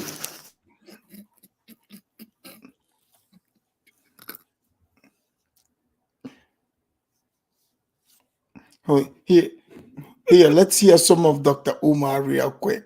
When I do interviews like this or any interview, I go out of my way to be careful with my wording so nobody can try to use it against me later. You have to try to control your narrative, and he will get on a platform and say some things that he may not even believe just for the shock value, and you're now giving the media the opportunity to brand you something that you are not. That's even worse to me, though. If you don't even have no real intention, or you don't even know what the hell you're saying, that's so anti-intellectual. Well, the issue is Kanye, I think he's very brilliant, but I also think he's dealing with some unaddressed mental health. He's trying to be nice about it, so he opened door to possibly, getting donation from Kanye if possible, But that's Dr. Umar for you. Yeah, Issues That as is well. true. So these people want to sit here. You got Charlemagne. Charlemagne's main job, he's working at that company. So his job is to take shots at Kanye. Why is he what is he so mad at Kanye about? No, seriously, what is he so upset about? No, He's not the one that Kanye have beef with. He's not the one that he have issues with. Why is he upset? it's like what you said. He's like he's trying to undermine him. He's trying to undermine him, plain and simple. That is true. You said none of them have built institutions. And I would not put him on the same level as a Kyrie Irving, because I believe Kyrie is 100% genuine in his thinking. I think he's very thought out, and I think Kyrie does a good job of controlling his narrative. And I think that community that tried to destroy him could be accused of being hypocritical, because Jeff Bezos. Dr. Umar is afraid to mention that community. Why is he afraid? Because that's Charlemagne's bosses. Can I say something, Afridamus? Go for it. Afridamus, I was a school teacher. I told you this before. Yes, you did. There is no need to make independent schools. Blacks literally have entire school districts where their school district is 99% African American. But you know what happens? You go underfunding. No, believe it or not, it's not even underfunding. A lot. Listen, in my city alone, they've built like 10 new buildings for old schools in the past 20 years. What happens is that these little nigglets come to school and they act a fool. They're tearing up. They're acting a fool. They don't study. They don't want to do any work. That's the problem. We already have black schools. The problem is that they act a fool in these schools. It's like a damn job. Yeah. I know some of the schools, they put security there. Yeah, police officers there. Yeah. These little niggas act a fool. And you're speaking from experience because you were a teacher. Yeah. So those are the people that want to be mad at what Chaotic is saying. He's speaking. Dangerous mind. We know.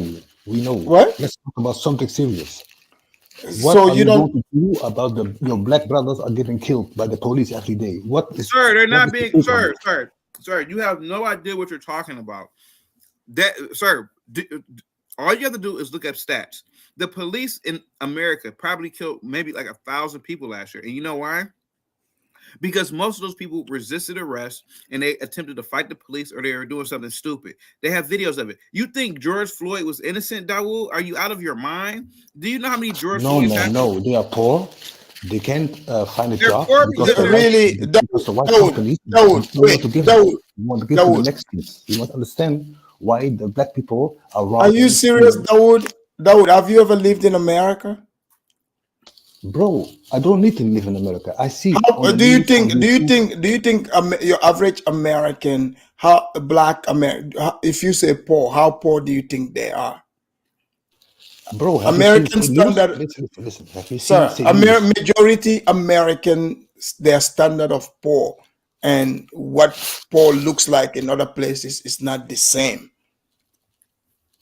No, man, no. Yes, they are That's homeless, incorrect. sure, but I Listen, would tell you, it's not like what you're trying to paint it to look like. It's not okay, that what's the way. ghetto? You What can, does the ghetto mean? you think ghetto people that live in the ghetto? Yeah, where's the ghetto in America? How many What's the, people live in the ghetto? Listen, bro. Listen, I'm talking. Afridamus, we're Where talking in to a dude America who doesn't are even the live in America. ghettos? It's just like it's like null and void at this point. He doesn't know what Yeah, the fuck you talking yeah, about. yeah. Do you think Dawood, the black people live in the ghetto? No, they do not. No, the majority live. No, that's not true. Yes, it's true, bro. No, it's not. Okay. That will whether it's true or not. That will whether it's true or not. The reason you said that they're poor because of their own behavior, sir. No, they can't find a job. What? Sir, what are you talking about? Sir, it's a worker shortage in America, sir. These jobs are literally begging people to come work. Sir, there are people are making $15 an hour to do No, nothing. bro. The Mexicans are stealing the jobs of the Oh, he African. definitely not from America. Sorry, Yeah, you're not from America. You don't know what you're talking about, The Mexicans Am I only lying? live in Am I lying? California. They ain't still no jobs, you dummy. dude. Okay, let me ask you a question, Dawood. Are they still in the Bro, have you engineering seen jobs? Texas? Are they Bro, are they Dawood, still have you seen are Texas? they still in the Have you engineering seen jobs, California? medical jobs? What are you Have you talking seen about? New Mexico? Dawood, there's literally shortage of workers in America. Literally, like, what are you talking about? There is literally shortage of workers People in don't want to America. work in America. They are looking for workers. Like, what are you talking about? Nobody's stealing anybody's job. They literally are looking Bro, for workers. bro, They have are, you seen? Bro, go. I Have you live seen? here. You're Listen, bro. arguing with people that live here. There's literally So I'm lying. shortage of workers I'm- here. Does this Afridamus, does this dude not realize that he said Mexicans? Does he not realize that Mexicans only live in like 2 states in America? Mexicans ain't all over America. No, I don't know. They live in New Mexico. They live in Sir, California. Mexicans don't What the live fuck is this guy sir, talking about, man? Mexicans live in Texas and California. We don't know what you're talking about. They're not And still New in Mexico, Nevada. What the fuck is this guy talking about, man? Man, you don't know what you're talking about, dude. You have no idea what you're talking Bro, about. I checkmated you. I Checkmate. live in America. I've been all over. You don't know what you're talking about. It's all ridiculous, man. Shut up. Okay, Dawood, let me ask you: do you think Mexicans, Mexicans and blacks, right? On average, who has more money? Who makes more money in America? I'm I not will talking tell in you. families grouping. I'm talking Black American compared to most Mexicans. Who do you think make more money? I'm not talking the media propaganda, like the truth. In your opinion, who makes more Listen, money? I'll tell you. They are both No, broke. answer this question. Wait, no, Listen, answer man, this question. Wait, No, they are answer both the broke. question because you They are said the both blacks broke. are poor, right? They are No, both broke. You know why? Because they no, are no, no, both in no, no. This is not, sir. The blacks, I don't care what they say in the news. Easily, they are making more money than most Mexicans. I'm just telling you, just because they group with each other, on average, if you salary it out, generally blacks, they're Americans. They live here. They make money. Like, what are you talking about? Don't just take the news and run with it. Most blacks make way more money than Mexicans. Most Mexicans are immigrants coming in new. Blacks have been living here already. They know what's going on. Don't just take the Okay. media talk. Okay, Most blacks make way listen, more money than okay, I understand. Mexicans. I understand. Why are the Afro Americans in debt? And 40,000. like someone said here, most Mexicans, they stole the blacks' job when the blacks are on breaks. They never come back to the job. No, The Mex- no, it wasn't like that. No, bro. someone is just joking. Listen But to me. go ahead. Listen to me. Listen to me. In the Look, in 70s, America, let me tell you, in America, if you speak good English, right, fluent English, or even decent English, and you're willing to work, you have common sense, I can assure you, it doesn't matter what your race is, you will make money. If you're determined, you're smart, you know what to do with your money, you will make I it. understand. It has nothing to do with what you are saying. Listen, the Mexicans are stealing the jobs of the Afro Americans. It's a fact. So, there's a lot of Somalis in America too. Are they stealing the black people's job? Because they are making money too. Because we are business people. Really? So you came here with money and started the business. Is that what you're telling me? Bro, why are you talking about Somalia? I see a lot of Somalis, they don't have business. They work for no, but you are saying that because Mexicans came, they're coming in. just like they're foreigners, just like Because they Somalis, bought us. because Somalis do come in groups too, just like the Mexicans, right? So are you saying, because you're trying to say you come and do business, are you trying to say you guys coming in with money? Because you need money to start business, or you coming in and working for some time, make the money, and then invest it into the business you want to do. And the jobs you're taking, who are you taking it from? Because you got to work and make the money. Like, look, I'm a businessman. I had to work to make some money to get the business going. So you got to take jobs for some time. So who are you going to, if you say Mexicans are taking the job, who are the Somalis taking the job from? Like, you're in Germany. Are you taking the jobs from the Germans? Listen, you're talking two different topics. What I'm saying is, in America, it's a fact. If you go to Mexico, New Mexico, you go to California, Texas, you see that the Mexicans are taking the jobs of the Africans. How many blacks live in New Mexico? Oh, I think 500,000. 1 million. The fuck are you? 500,000 blacks In New Mexico. In New Mexico. Are you, like, do you even know what you're talking about? Bro. Listen, what's that talking about? Do you just hear this? Do you just hear this thing? No. Do you think there is like blacks, like tons of blacks in New Mexico? Afro-Americans. It's a fact. Wait, do you think, so New Mexico? Black people are okay. So black people in New Mexico, the entire state, only constitute 2% of the population. So I was right. No, you're not right. No, you're not right, sir. Listen. It's not like there are certain states where there are blacks in major cities, but it's not like some states you would rarely see black people. Like, listen, bro. Hey, Dawood, seriously, Dawood, I don't know if you're trolling. I don't know if you're trolling, but you sound stupid right now. There are only 30 to 40,000 black people like in the entire state of New Mexico. You're a sellout, bro. Talking about Dawood, wait. Chaotic. How many blacks live there? They have it estimated at 40,000, but I would think it's probably like 25 to 30. Yeah. So it's not. So he's saying 500,000, not even close. Dawood, I hate to tell you, like, don't believe everything you just hear on TV, because I'll tell you, it's not like black people are only 13% of the U.S. population. Do you know this? Hey, if that's so, why the majority of the blacks live in the ghetto? And in No, the they project? don't. They do not, sir. Majority of blacks do not live in the ghetto. Like, what are you talking about? Oh, have you seen Atlanta? Have you seen St. Louis? Yeah, Mississippi? There is ghettos there, but are you telling me more blacks in Atlanta live in the ghetto? Whoa. I've been going to Atlanta since 1996, sir. Atlanta is, sir, black people in Atlanta are, sir, that is where you find the most affluent blacks in the country. Yeah. It's the damn metropolis there. Blacks live in condos, mansions in Atlanta. You don't know what you're talking about, Dawood. What this guy talking about, man? Sir, I live in America. I've been going to Atlanta since 96. Hold on. You know what's funny here, Chaotic? Dawood is doing Dr. Umar in reverse. Would you agree? Mm-hmm. Like, he's doing it in reverse. Like, what's going on? It's crazy. Okay, we have go ahead, Dawood. Dawood, can you hear me? Yeah, I can hear you. Yeah. So you think most of the blacks live in the ghetto? Yes. No, they do not. Okay, tell me. Explain.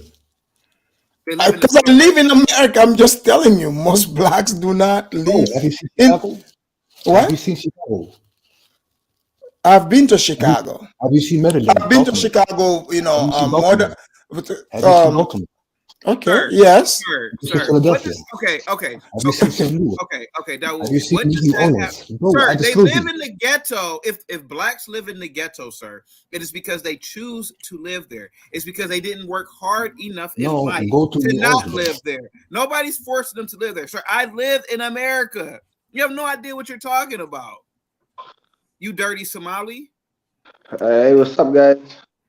Yeah. Horner, welcome. Horner, where are you calling from? I'm calling from the UK. Thank you for calling in. What do you want to add on to this show?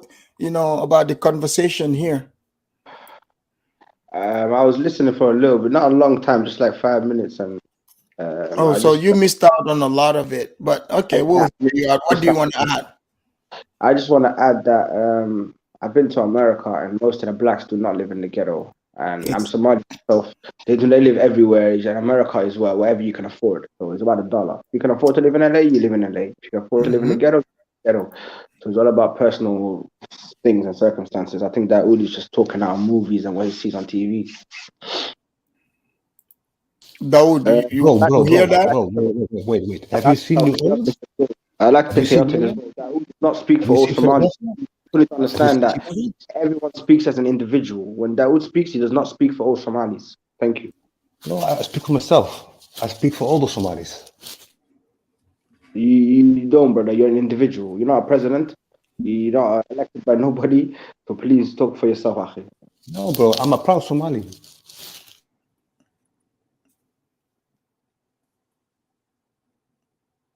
You're a proud Somali? What's going on there? Okay, here.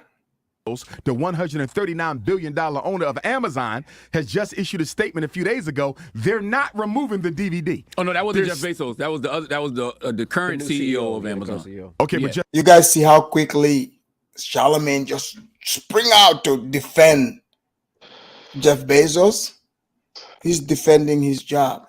To me, okay, it's so obvious how these people just cower down in the face of truth, but then they present themselves as the truth tellers. But it doesn't take much to understand, these people are actually just employees. They are just there to parrot whatever they're telling them to parrot, to defend certain individuals. It's so obvious. So they want to talk smack about Kyrie Irving. He didn't direct or write that movie. He just shared a movie that was made by someone else. But they said that they have an issue with that. It's anti-Semitic. You know the whole thing. Trying to get him to apologize 13 times. And now that's narcissistic. That's straight up trying to buck break him, even though people try to, go, disagree. He apologized, but they wouldn't let it. But now people started questioning, oh, what about Amazon? You see? And again, another thing, just because the person started the company, the founder, it's not like they're the ones on the computer managing all this. Does Dr. Umar think Jeff Bezos is just hanging out on his iPhone, checking out, things like that? Come on. He doesn't have time for that. He doesn't have time for it. Chaotic, what do you say, what do you think about his statement about Jeff Bezos supposed to be held accountable?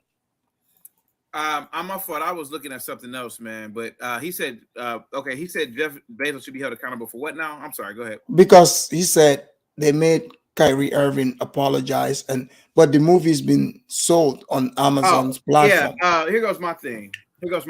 In life, you have owners and you have employees. Mm-hmm. Kyrie is an employee. Per your employee handbook, and many jobs are like this. You are not to fraternize. You are not to talk about political topics. You are not supposed to do. They have a laundry list of things. An employee is so he's not free, even as a millionaire. Not free. No, I would bet nobody has read the NBA employee handbook. We forget that I have not, but what you're saying is true. Because about the union stuff, I mean, I've been in a union before. So there's definitely handbook. There's the contract, what you gotta go by. So I totally get that. Right. So in my opinion, Kyrie should get in trouble. He should have got suspended and fined. Jeff Bezos is an owner. He can do whatever the fuck he wants to do. I agree with you on that. But how come Mhm. Dr. Umar is supposed to be a smart man? He doesn't know this. Because again, Dr. Umar is a race hustler, and he will do everything possible to make it a black versus white thing. When in reality, it's a have and a have not. It's a money thing. Owners can do it the fuck they want to do. So yes, it was the platform where the Hebrews to Negroes nonsense was on there. Yes, it was on Amazon's platform, but Jeff Bezos ain't got to answer to nobody because Jeff Bezos doesn't work for nobody. He's not on trial. He doesn't have to answer to no Senate no Senate hearings or anything like that. He's an owner, and the only people who will show Jeff Bezos what's real or who's the boss is the shareholders. So it's up to you as a shareholder to say, you know what? I don't want to invest in Amazon anymore. Other than that, Jeff Bezos could do it and fuck you want to do. You know, a lot of these guys, Dr. Umar and many others, I don't think they realize it, but a lot of them sound like snitches. Yeah.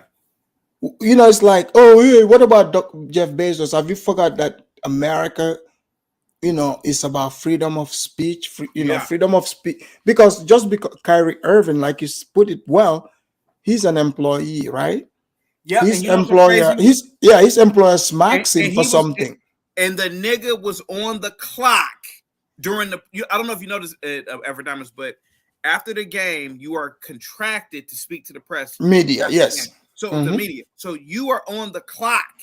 You're on the clock. All he had to do is say no comment. No comment. What I do on Twitter is my business. No comment. No comment. But he's there talking. He was digging a ditch for himself, digging a hole. He's on the clock. Niggas, look, if you want to make comments about yourself, have your own platform. Yeah, and also, what's his name? Dr. Umar. He does what many. Oh, what about the whole Jeff Bezos accountable? You know, Jeff Bezos built his own platform. He can sell anything on his platform. What is he violating? Just because Kyrie is not allowed to do this, quote unquote, by his employer, what makes you now? So Jeff Bezos is gonna be held accountable. He doesn't work for the NBA. No, the NBA doesn't own him. You know, so if Dr. Umar is smart, he should be promoting something factual instead of trying to make blacks feel like, oh yeah, we can hold these people accountable. The man's got he's heading for trillion now. How you gonna see? And this is what I'm saying about blacks. A lot of blacks, and I got to get up out of here because I gotta go live in 30 minutes. Oh, what are you talking about? Oh, today I'm talking about how porn should be banned by Canada. How what should be banned? Pornography. Oh, pornography. Yeah. Okay. Now here goes the thing. Now this is what I always say about niggas.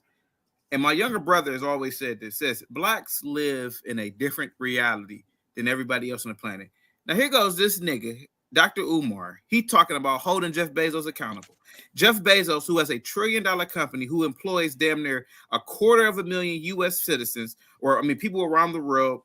Jeff Bezos is a person who pays more into taxes than any other person that he ever will meet in his life. Jeff Bezos, who has political pull, all types of pull at a high level.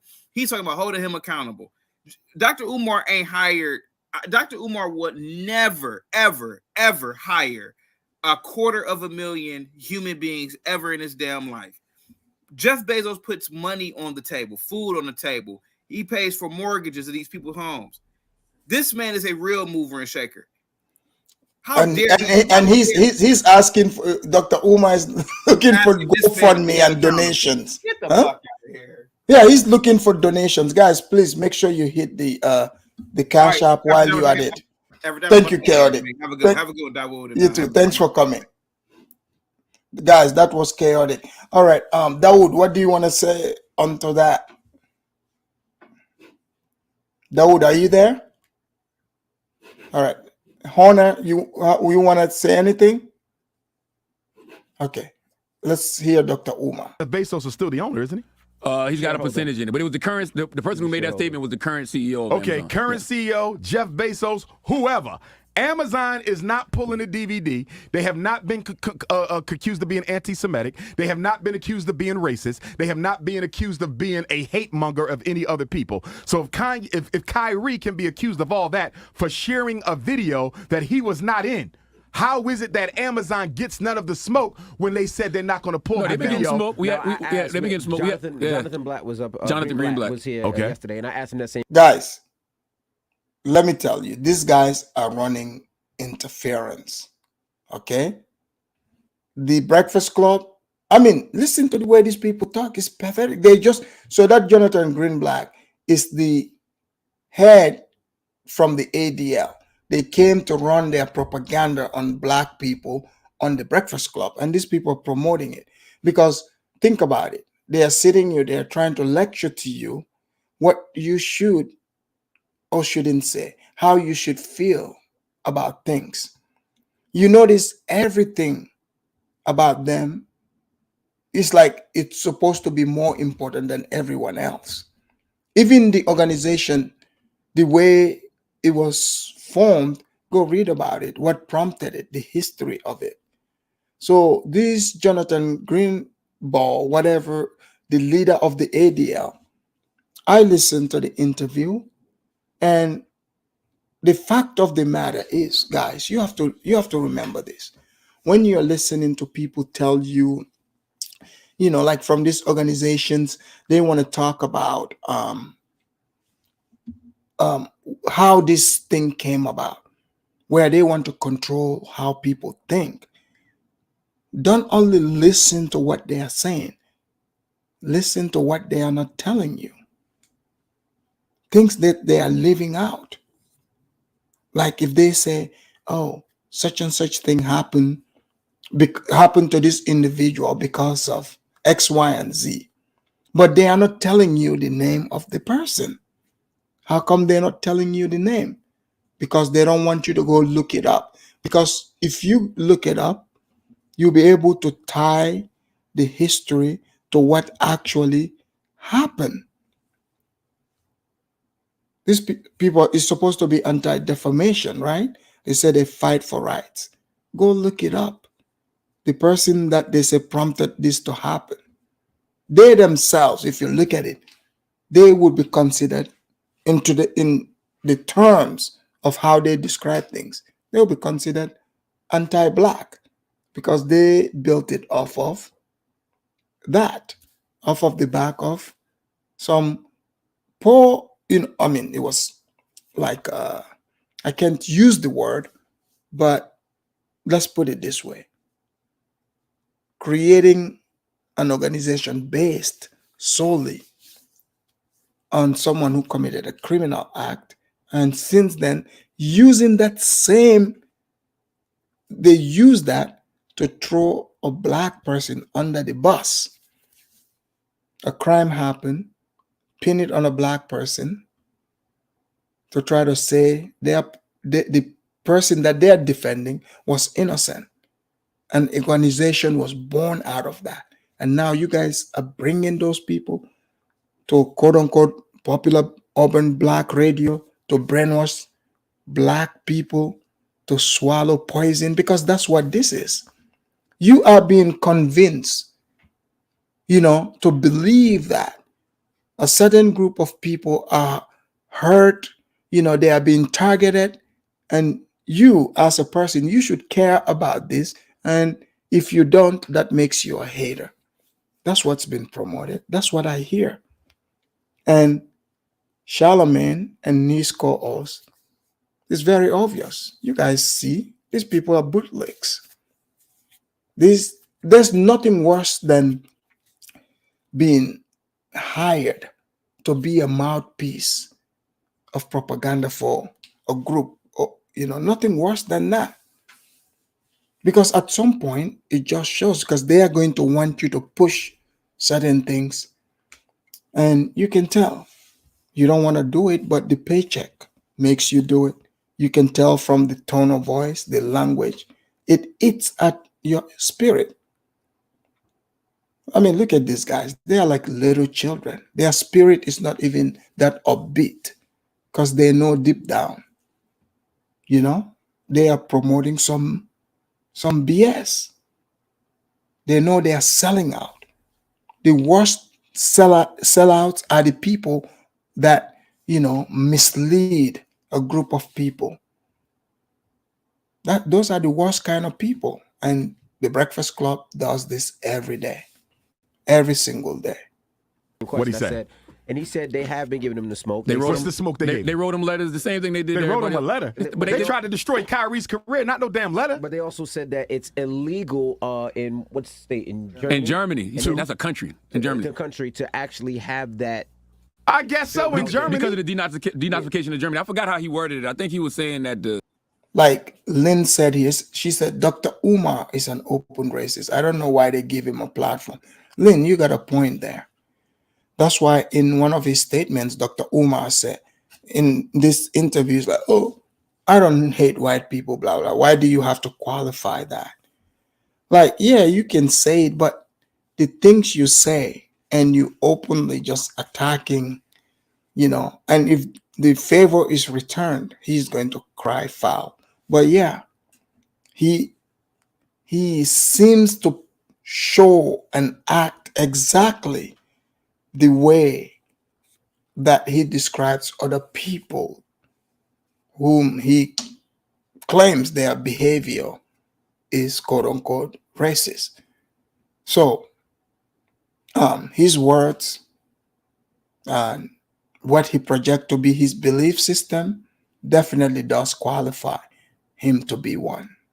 But Amazon is global. That's one country. Yeah, that's why. So because they can't sell it in Germany, it's acceptable. They don't want it up. Period. But you know, But where is the media campaign by them to crucify Amazon the way they?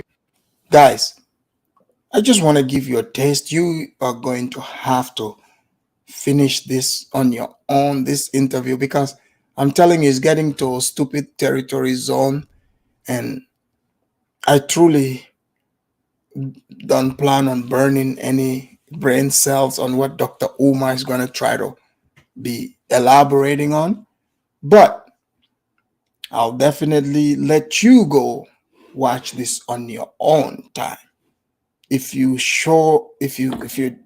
have the desire to do it. But in the long run, Dr. Umar did not say anything here to show he's promoting black people to be free.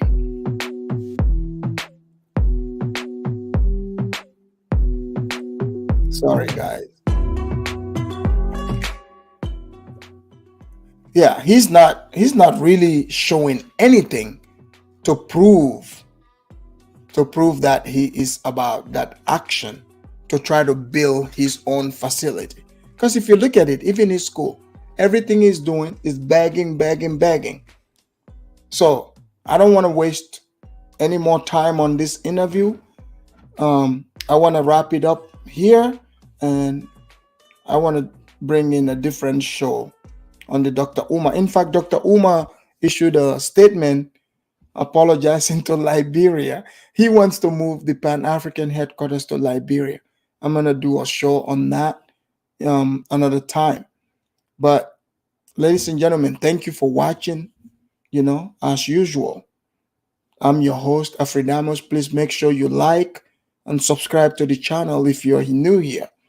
But also, if you missed out on me receiving my black approval card, in fact, they send me a music, I'm going to close out with that. I'm out. Until next time, I will